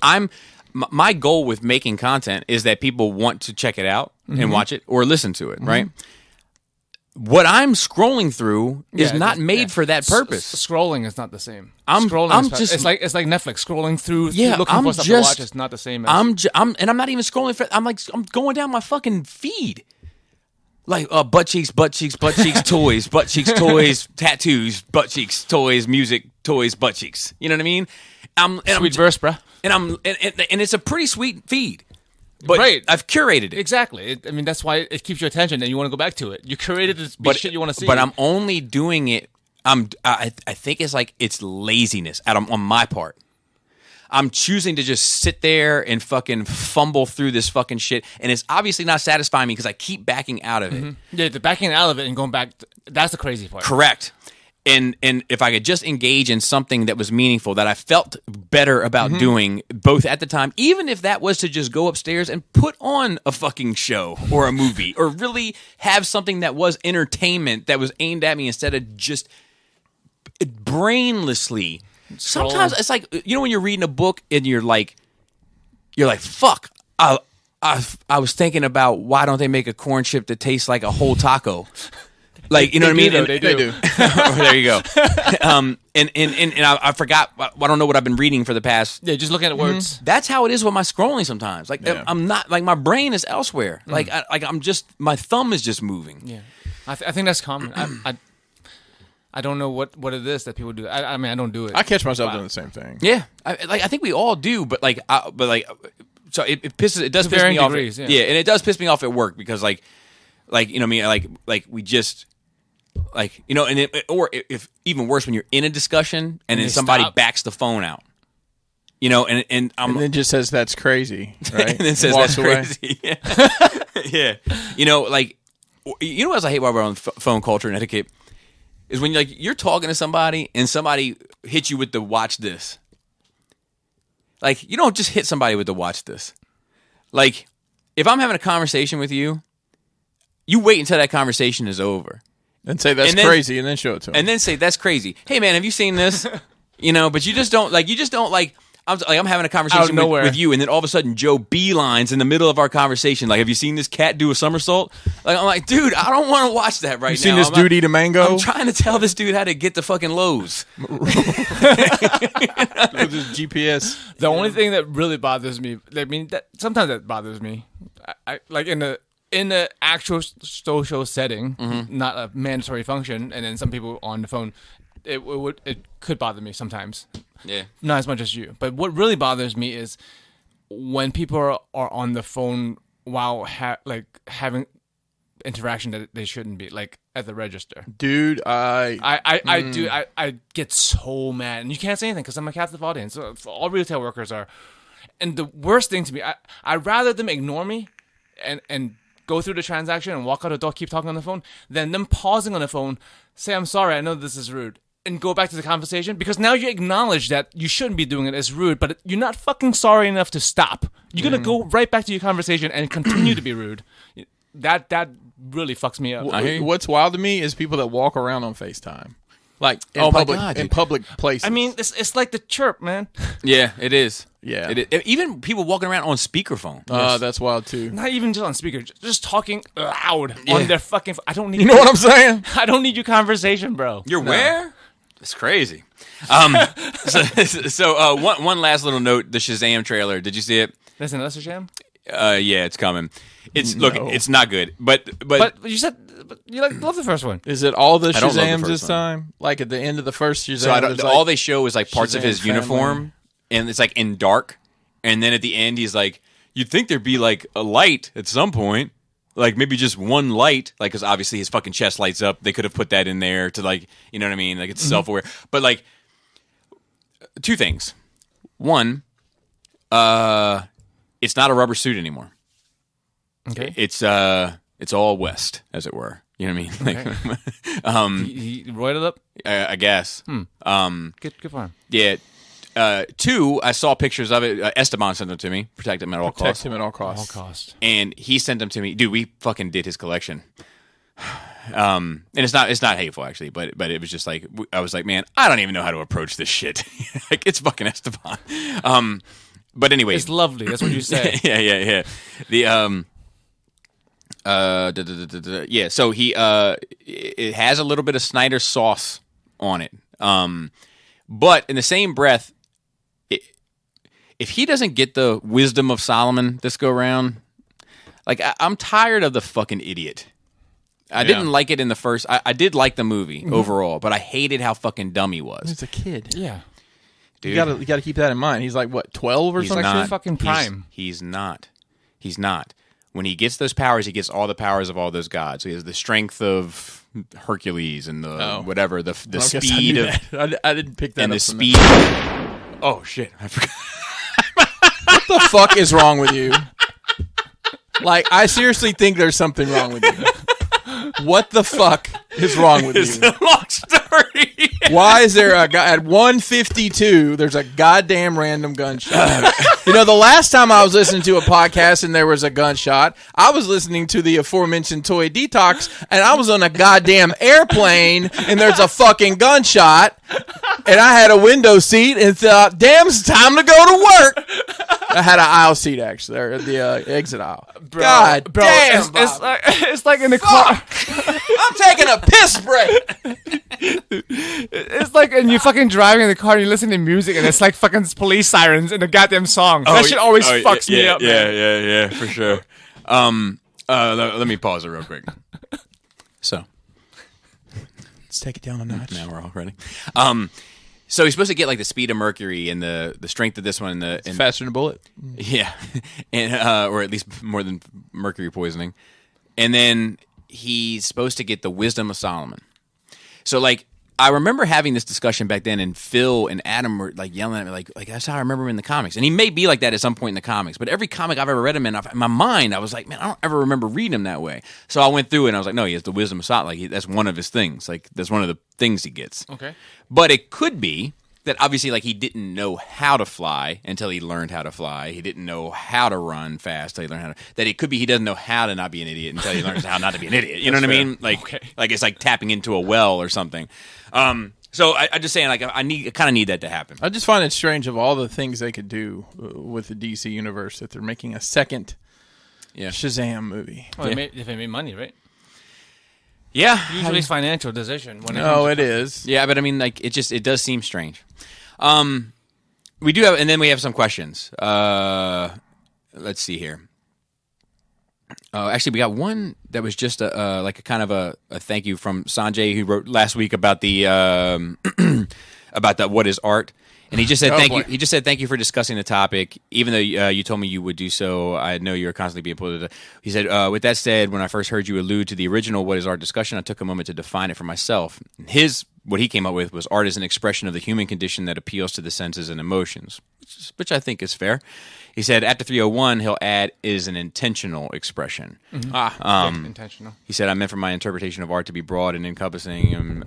This was more of a note to us, but he said, I love how you used human condition when discussing masks on 301. Here's to Chomp, Rig, and Baltimore TFCon. So hopefully to see you there, Sanjay. This dude, he's a Patreon supporter. He hit me up on Facebook shortly before he became one, and we've had a little bit of correspondence, but like every time I talk to it's like one of those dudes I'm like looking forward to meeting at TFCon, because every time I have an interaction with him, I'm like, oh man, this dude has something interesting to, like, you know what I mean?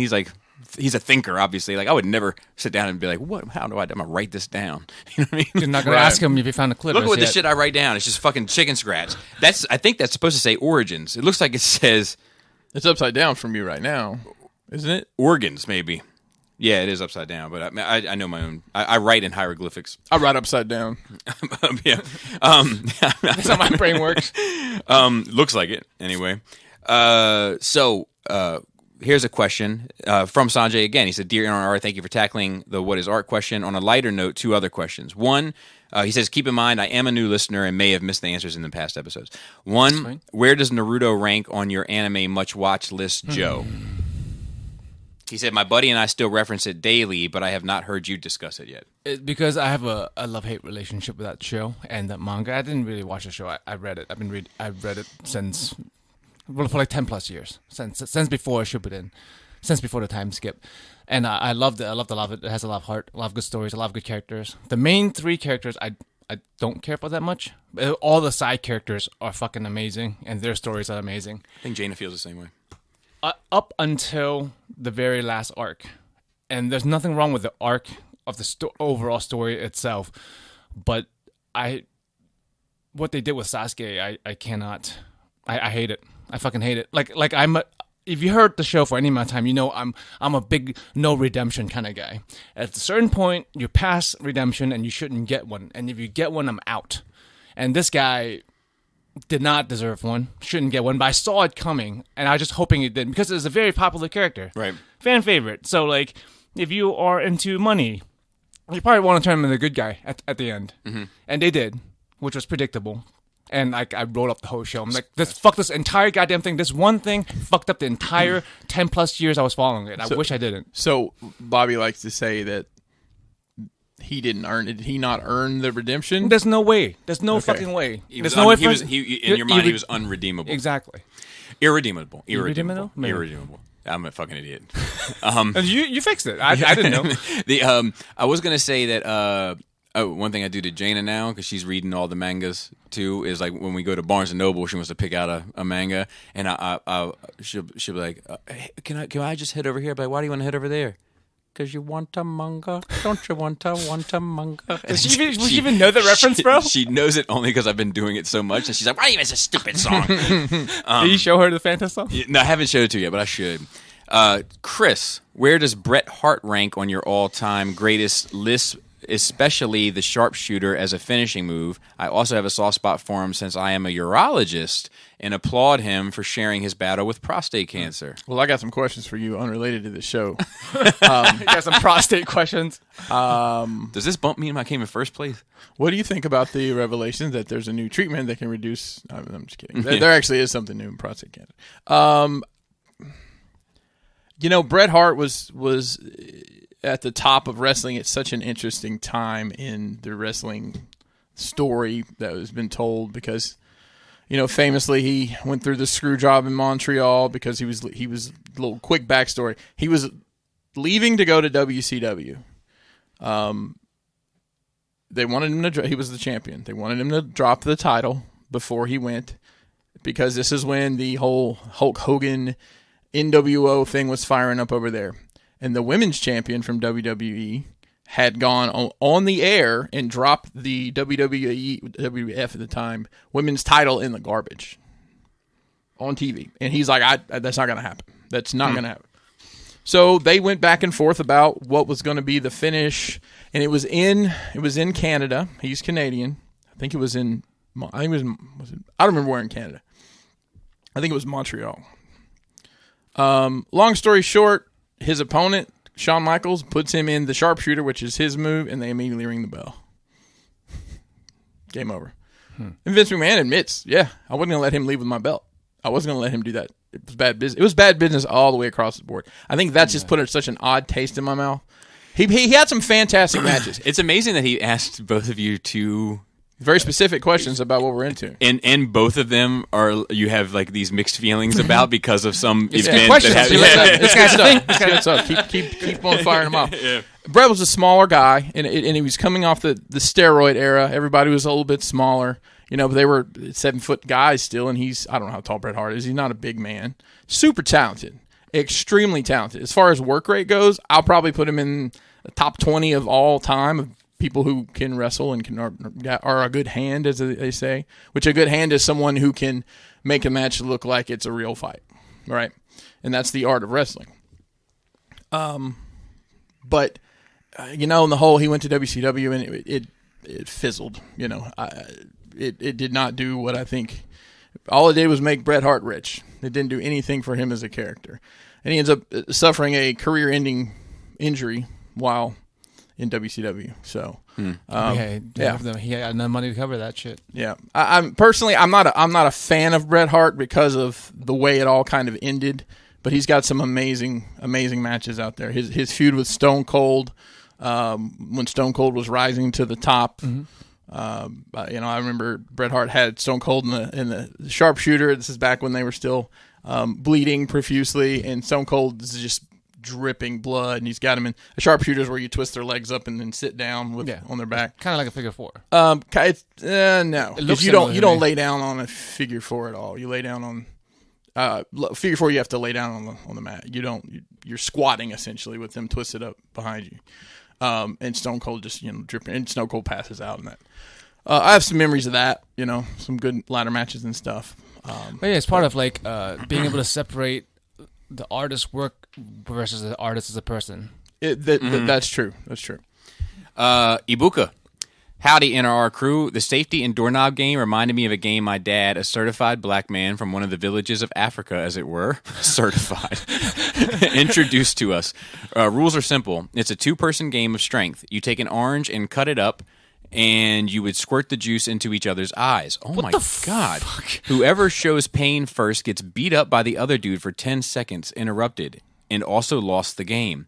My brothers and I gave it a whirl. Never again. That's an awful game. There were also some other games where you would have to lay back first in the street and play a game of chicken with the cars driving by. Oh, my God. And we made swords and bow and just stupid kid stuff. I just find it interesting what kids do for fun and how they somehow make it out alive. Thanks for another great episode, and thank you for your time. I remember when the laying down on the yellow lines became a thing. No, I never did it. Well, I always thought that was dumb. There's a movie called The Program. It was about college football that they did that in that movie, and then they later cut that scene out. Well, I remember like my dad telling me about it, and like here's the thing about me is that like hold on. What's up, baby? Could I go play outside with Avery and Selena? Yes. You're not gonna watch her? No. So, anyway, I remember like I don't remember doing anything super stupid. Like I mean, I did the pass out game, which is real fucking dumb. see, I never did that either. I'm not much of a like. I'm not much of a gambler. Yes, same. So like if there's like if this like if You just assume you're gonna lose, right? yeah, because I never won a 50-50. Like so you're gonna get run over. I'm gonna get run over. There's no doubt about it. Like it's the same reason why like I feel like I've never. It's the not that I feel like I know I haven't. It's the reason why I feel like I have never fallen asleep at the wheel. Because like you're gonna like it's too much of a gamble. Like you know what I mean? Like so I would never lay down the street. But I was thinking about like shit that I did do. I mean, I could talk about stuff in my 20s that I did that like I was like fuck, like you were a fucking idiot. Yeah. I could talk to you about things, but as a child. I mean, I think about things that wouldn't go over well now. Like, I remember we all had guns, like toy guns, Yep. but they all looked real. Yep. And the Yeah, realer well, we they all had I rode around on my bike with a shotgun on my back. and the realer they looked, the more you wanted it. Yeah, because you wanted a real gun. I remember they had like a handgun that was like a 45 or a 9mm style like handgun. Talking about like a pellet gun or No, like a water gun? No, it was like a toy gun, like It didn't even electronic. shoot anything. Oh, okay, Yeah, it just electronic. looked like. And I remember like you cocked it back and it was like, like. Kind of like the shot we heard a little about. And we would run around in the streets with those Yes. guns, like and play shooting each other. Yes. and like that would never happen. There's always that one fucking kid that you missed. If you don't lay down, Yeah. take your 5 seconds or whatever. I'm bulletproof. Yeah, God bless it. It's always that one kid. Yeah, it's crazy, but that's a crazy game, man. But no one wins in that game with the orange juice. Everyone gets orange juice in your eye, and you also waste an orange. Exactly. Rogue War wrote in. He said, "What's up, NRR crew? I'd like to give a big congratulations for 300, as well as a huge thank you for the grace, ability, consistency of good times, laughs, deep thoughts, both light and profound, and the general shenanigans that we enjoy every week. Joe's passions, Chris dad jokes, Bobby stories. Those are the delights of the show."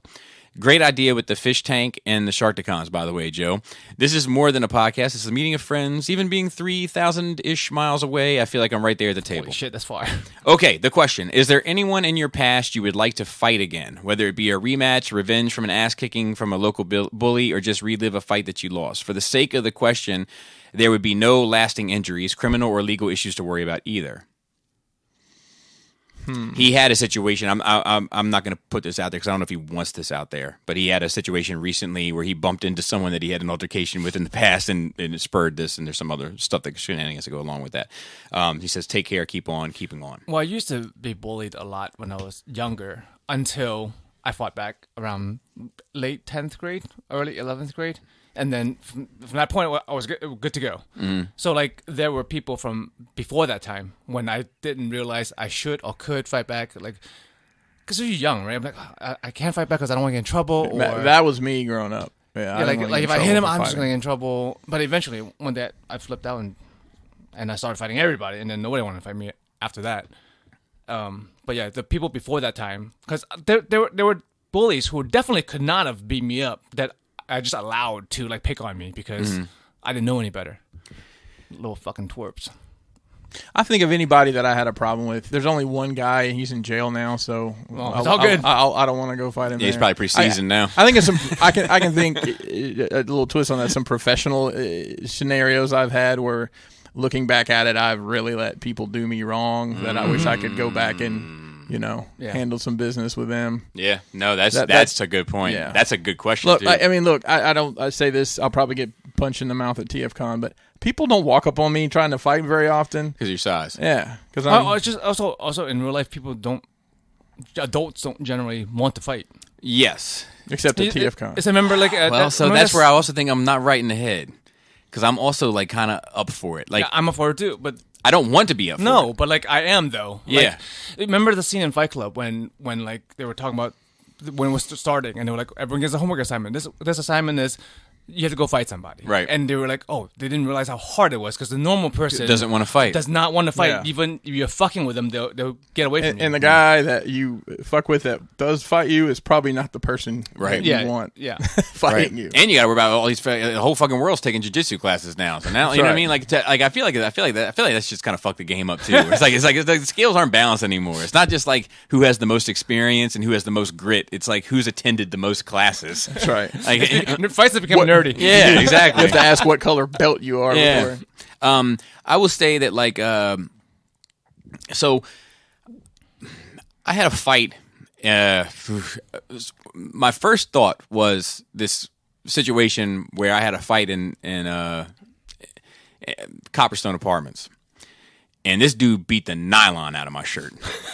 Like it was 100% cotton when I got up. Was it hypercolor? Was it a hypercolor shirt? This dude did a number on me. But you know what? I quickly changed my answer because I learned from that fight. You know, I learned from it, like a number of lessons. But I often think about this one fight that I got into in middle school with little to no experience that I'd like to give another go now. With a guy who I should have known better fighting his ass in the first place with no experience. His name is Chucky Ambush. Chucky Ambush in middle school. That's his, How do you get that name That's in middle school? pro wrestler name? his mom gave him that name.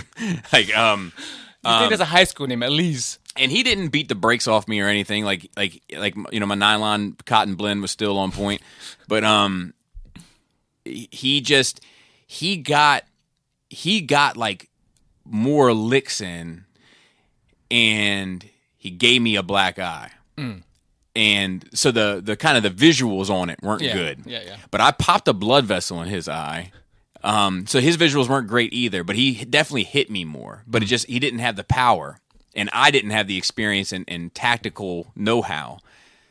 So I often have thought in my head I'd like to give that one another go. You know, if I ever had the opportunity. But hey, man, between friends, you know. But anyway, let's see. So Michael P, he said, I just woke up and had to tell you this. Hey fellas, just had a dream that I went to jail, and I mean maximum security, because I vandalized 399 telephone poles by stapling flyers for the Humane Society to them. While I was in jail, I ran into my ex-girlfriend who was in the military and who I have a good relationship with, and she was doing some kind of military security thing. She got her hands on a bunch of hooch, and she and I drunk as fuck in the bathroom stall together, and it was wild since neither of us drink in real life. Anyway, a few days they let me go, but the dream ended with me leaving jail and coming straight to this cookout where the three of you were. It was a mutual friends cookout, and I was telling you the whole story, and then I woke up, and now I'm telling you the whole story, and that's the end of it. I'm off to. I need coffee. Yo, are you sure you're awake right now, though? Yeah. That's some Inception right there, buddy. I'll tell you, not that he asked. You know what I love about one thing I love about Robert is that like he hates to hear your dreams. I love it so much. Like if somebody's like, "Dude, I had this wild ass dream last night." He's like, "No, I don't want to hear your dream." Because it's funny that like dreams are something we all kind of assume that everyone wants to hear, and I just It doesn't mean it because it doesn't mean anything to it. I don't remember I very rarely remember enough about a dream to tell anybody about it. I remember them. There are some dreams over the years that have, you know, I can tell you, but like I can't tell you what I dreamt about. No, a lot of times it's recently. too jumbled up. Like I remember, there's no way to make a story of it. But I did tell the one dream last week, I think, or a couple weeks ago. Like I woke up to you guys' text in the group chat, like either scheduling or something, and I just woke up from the dream, Bobby. That I got DMX to come meet you. Remember that? I was like, I was somewhere, and DMX was like in class with me or some shit, and I'm like, dude, like I bet you my friend would love to meet you. Would you come over? Like I'll drive. He's like, I don't know. What's his name? I don't know. How far is it? I don't know. I said, Can I smoke in your car? And I said, Bobby Schofield. I said, oh, Bobby Schofield. Huh? That's a good name. I'll come. And then we fucking drove over it and fucking. That's awesome. DMX met Bobby in my dream. Dude, he came to you in spirit. And then I woke up and it was fucking you on my chat. But I love how like I read this well no I've watched a documentary one time about dreams and nightmares and all that kind of shit, and they were saying that like nightmares were like your brain's way of preparing you for real live events of threats, so that when you encounter the threat for the first time, theoretically it's not the first time. There's gonna be a lot of zombies and So, but what's interesting is that like when you're a kid, you're like, you know, it's like monsters or whatever, the boogeyman as it were, and then like, but like I just had a nightmare this week that like I got in a car accident. oh, dude, I have those sometimes. You know, so it's like it's my brain preparing me for like those are like the things that I fear now. You know what I mean? Like I remember in college I would have dreams of like I missed a class, or I've been gone, I forgot about a class. Like I was enrolled in a class and I forgot about it for like weeks. You don't have, dude. Like it's been 12 years since I've been in university, and 20 plus years since I've been in high school. I still get those dreams. I do too. I still get like the I do dream too. where I'm like in high school. And I do too. It's weird because I'm fucking 40, and yeah, it doesn't make sense. KFC wrote in, and I have to. What's the next fucking figure, bruh? I have to read this because it was so funny. He said, defending my honor. Now, guys, I 1,000% did my research before I asked last week's question. I went and watched all of Bobby's reviews on the combiners basically for a size reference, and I decided to actually buy the Toy World Constructor Perfect Edition.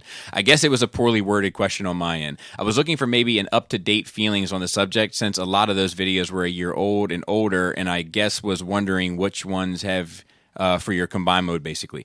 Context is king, they say. I'm only going to buy one combiner team once to display it in combine mode, and I'm kind of going backwards in the sense that I have these Fans Toys combiners and trying to go off that size. Long-winded, but with such a big purchase, I want to get it right. I can do a little stylized, but not too much. So yeah, I would get if the Toy World, if the fucking Fans Toys combiners actually do end up being a thing. I would questionable. Get, it is. I would get the Toy World Constructor, and that's really all you got, like as an option right now. That's it. The train thing is coming. The Raiden from some company that Zeta sold those designs to, I'm guessing. I know this is already long enough, but since we are on combiners, you said in Sit Down Saturday that Fans Toys has to maybe redo the Superion combiner, and I'm wondering, when they design it, don't they make one of each figure to see if the combiner works, or is that not how it's done in the business? So he said, keep up the great work, and thanks for all the advice. Absolutely, man. And I love also that he like didn't take offense, like because if we were like, well, there's fucking 10 videos on this shit, you know what I mean? But he's like, that's why I dug that about him. So they don't do that, because the big cost of toy production are the steel molds, right? The where they inject the plastic into it. Like that's where the big costs come from. So they're not going to produce 5 molds and wait that much time with that much investment before doing it, which was why when we saw Warbitron do it, it was such an amazing thing, because no one else has ever done it. And the thing is that like everything stands pretty well in CAD. Yeah. Yep. Till you start putting die cast everywhere, right? Yeah, and I had a conversation. Like as long as the pieces fit in CAD, it's good to go. I had a conversation with a guy, and the Patreon folks know who I'm talking about. But he made some good points, man. Like he respects Fans Toys, but he's certainly not like a Fans Toys fan. He has a Fans Toys fanboy, right? He has like a couple pieces, and case by case scenario. But he was talking about drag strip in particular. And you know what? It's something I got to be more cognizant of too. It's something I got to pay more attention to. But he's like, this is going to be an arm on a robot that's made up of 5 other robots. Yep. That's going to be standing straight up. Why does this figure have die cast on the back of his bicep? Not on the front of his bicep. Just the back half of his bicep is die cast. Like it is just like throwing weight at it for the sense of it feeling great, which is awesome. People as like long that. as it doesn't have to be an arm. Yeah. So yeah, I think that my personal opinion is that they're in trouble with this combiner They shit. realize it's going to be 25 pounds. Yeah, that they're going to have of plastic and metal. Yeah, I wouldn't be surprised if that combiner ends up being like super well renowned. Like when it's all said and done, like oh my god, it's amazing because they have to make it out of metal in order for it to fucking The stand. whole frame is metal, ratcheted I metal. wouldn't- It's a metal build Gundam. I wouldn't be surprised because I don't know how it's going to be able to support the weight. It's fucking How much heavy. is it going to cost, bro? Yeah, so people You will pay for it. Yeah, Well, the problem is people are already $300, $400 into it. Well, the thing is, if they sold it separately, I'll be honest with you, I might not be in for it. Yeah, Because I would use get them individually. I would get my dead end and be good to go, and then have my DX9 fucking Minosaur, which looks great with the rest of my fucking. Like I was having this conversation recently too, but like, all right, so like 2 years ago, I sit you down, right? And I'm like, Joe, in 3 years, maybe 4, there's going to be 5 years. In 5 years, there's going to be 3 finished masterpiece scaled Minosaurs. X-Transbots, Fans Toys, and DX9. Guess which one's going to be the best?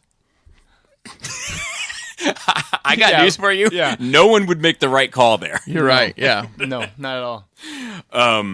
Anyway, and then we have a quick last one that I've saved purposely.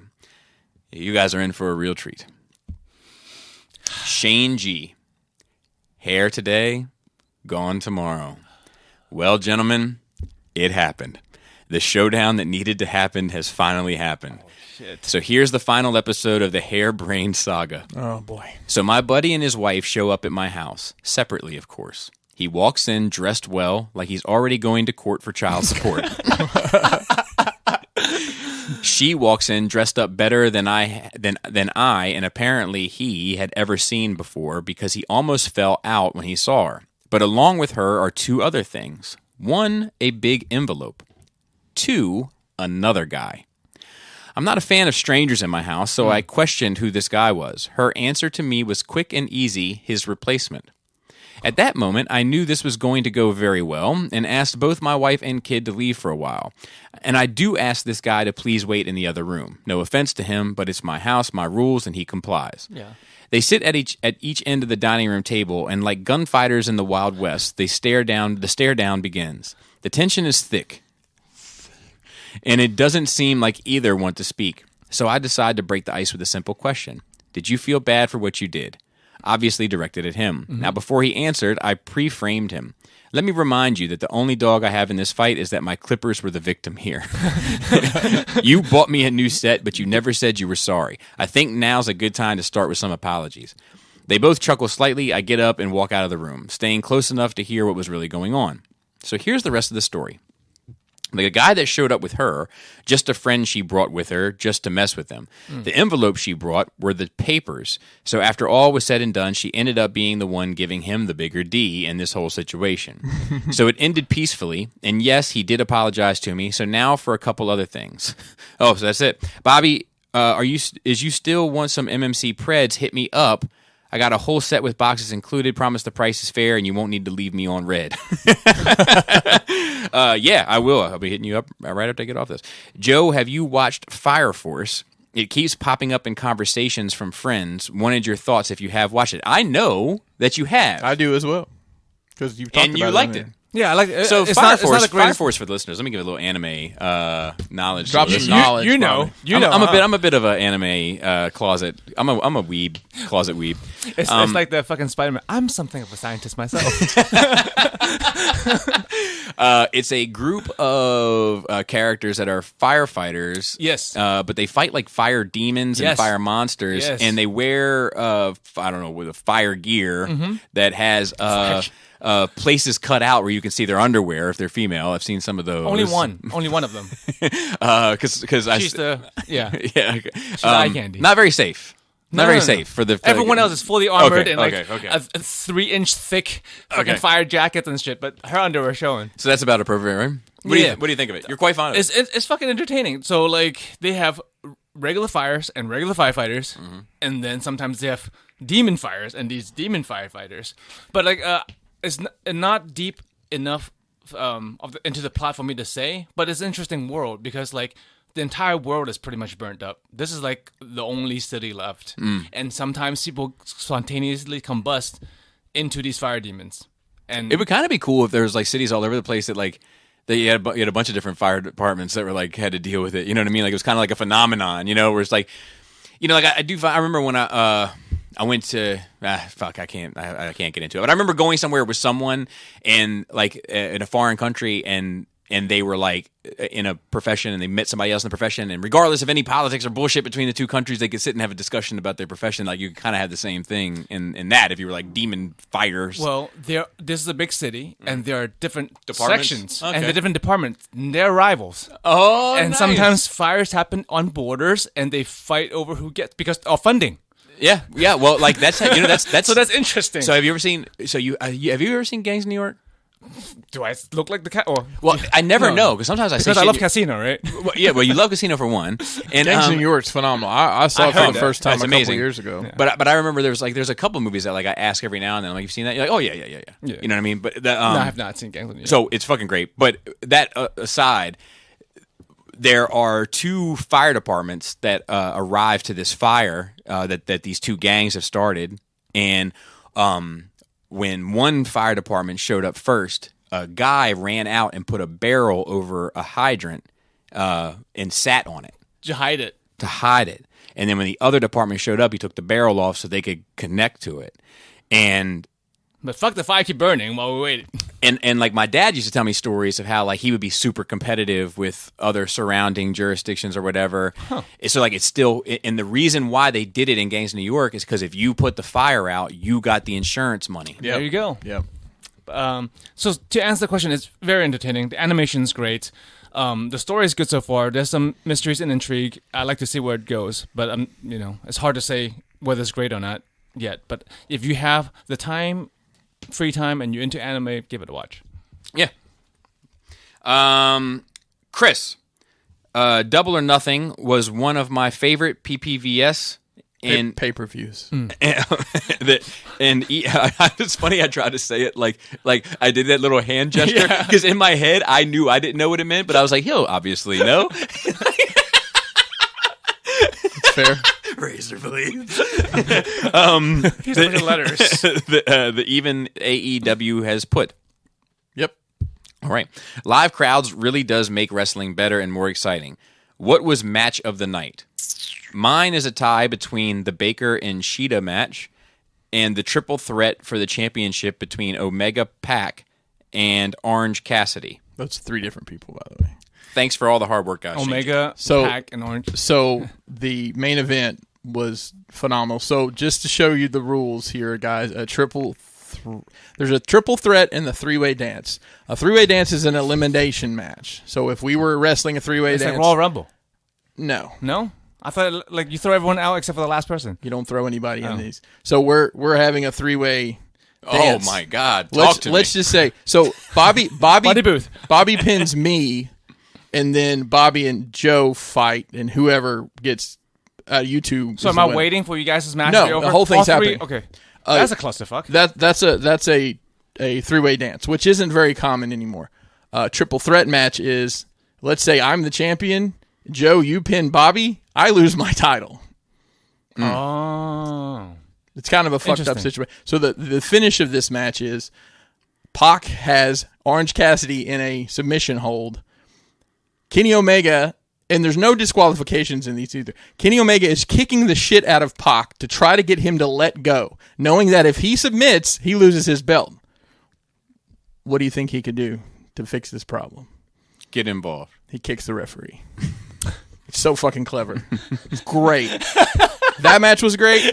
So clever. That's great. It is. And on the undercard on the pre-show, Serena Deeb wrestled. The NWA Women's Champion wrestled Riho, who's Japanese, and that was a phenomenal match too. There wasn't a lot on the card I didn't care for. I Nice. thought it was great, and I agree. It was one of the best pay-per-views I've seen in a very long time. I have a. That's it for questions. We're gonna get out of here. But Oh, I have a question. yeah. I just got a message from Paul C. I'm sorry, Paul. Pinkerton already took the Neurorex. You're a week late.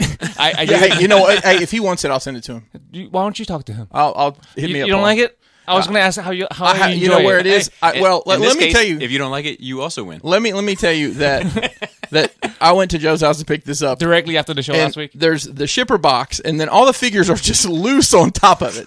So the That's your problem presentation now. wasn't great. I was like, your problem now, bro. So this I is had- the price of admission. You get this for free, but you have to fucking deal I with it. had a little backpack. I'm like, at least let me put the guns and shit. So I got a box when I got home, and I put it all in a box. Paul C hit me up. See, now you have We'll to figure pack it it out. to send it to him. See, I don't have to do that. You know what? It'll probably just be 2 boxes, one with the figures in it. Yeah. Nice. Yeah, I was gonna. I have a conversation. I have another anime conversation that needs to happen soon. In 2 weeks? 2 weeks. I'm saying it so someone will remind me if I've. But my kid's continuously getting in trouble and involving the. Your eye just twitched. Did you see it? It was like, Yeah, it switched earlier too. oh, okay. You might have something going on, man. Hey, you know what? He spends too much time on Twitch. Nailed it. That's what happens.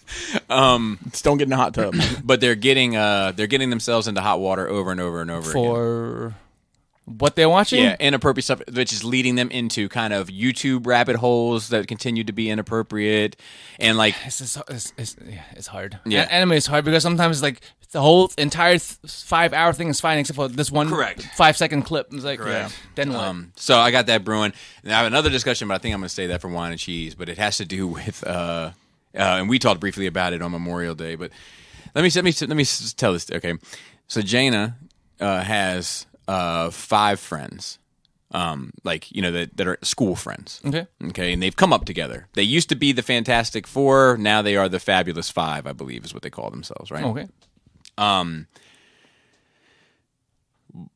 2 are lesbians. Okay. 1 is non-binary. I thought you didn't like. well, no, she's come around. Okay. Yeah. Okay. Yeah. She's now. Now you can watch Marie Kondo again. Yeah. And then and only one other girl is currently heterosexual, or at least not talking about. How her. old are they? 12. Okay. Yeah. I don't know. Let's do this instead. So the They're not lesbian together, are they? They're No. separately lesbian. yes. Yes. Heterosexual. And the non-binary, and the non-binary. First came out, I believe, as lesbian, and then she came out again as non-binary. Okay. And I was like, And Jaina's still a mystery. yeah, Jaina's like, Jaina said, like, I think I'm heterosexual. It's like she told me, but like, it's funny because I read in a I found that diary of hers. I would tell you about this. I found this diary of hers that was kind of fucked up. Like, actually, Laura, I wouldn't have ever gone in it. Laura It sounds went familiar, into but I it. don't remember it. There was some shit in there that kidding? we had to sort, and we talked about that on Wine. I won't talk about that publicly, but Yeah, there was a lot of like comic strips in there, right, about her coming out to her parents, like Laura and I. Yeah. And it was always like the parents were like, so like, what? A daughter of mine, or something like that, Right. So I talked to Jaina about it, and I was like, look, what do you think about that? And she's like, I don't know. And I was like, yeah. I was like, Dad, what did they want to be for? What did they want to do for work last month? And they're like, well, I don't know. Like, I feel like they could have also wanted to be an astronaut last month, and maybe this month they want to be a physicist, and maybe next month they want to do marine biology. All good. I was like, maybe they don't really know exactly. Maybe they're still just 12 years old and the world is still unfolding before them, but because of everything that surrounds them, they feel like they're looking at a menu and have to pick something off the menu to be. And maybe some of those items off the menu come with some extra attention and some extra fluff surrounding them, right? Right.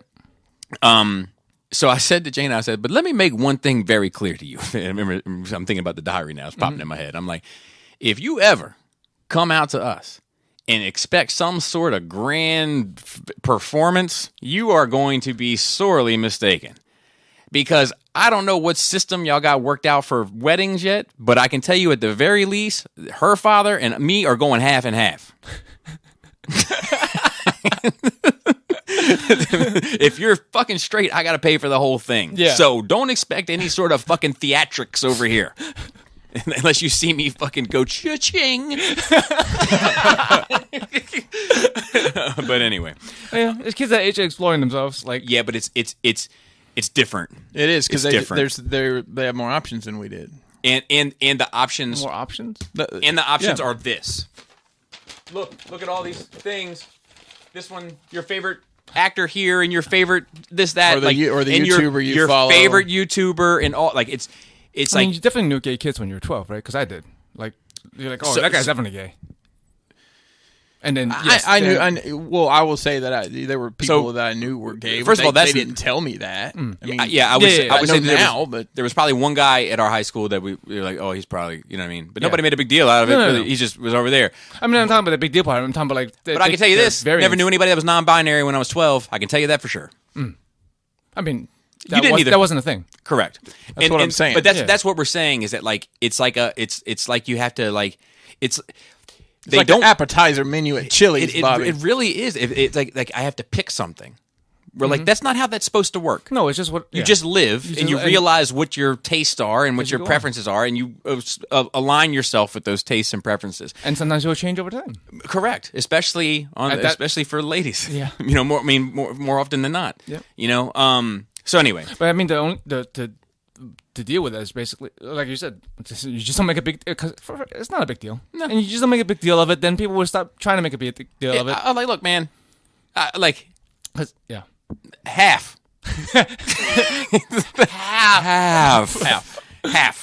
Not quarter. Not a quarter. Maybe I'll go for a quarter. If he's like, look, I got 75%. Done.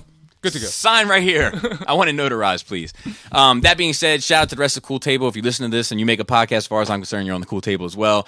And shout out to the Rancor and a TIE Fighter and a TIE Bomber. God damn it. How long has this been? I don't know why. I'm a creature of habit, Joe. I'm a creature of habit. Dude, it's been a goddamn year since the cups aren't up there. The names aren't up there anymore. At least. Yeah. Shout out to the rest of the Nerd Rage team. We have Phil on Twitter and doing our notes. We have Dante on Facebook and doing Off the Mask podcast. We have Raul on Instagram, and then we have some other folks that help with the Four Senses of, including Esteban does the IG and Gord, and et cetera, et cetera. So with that, Flappy Labius, Tasty Tank, Tight Dick Player.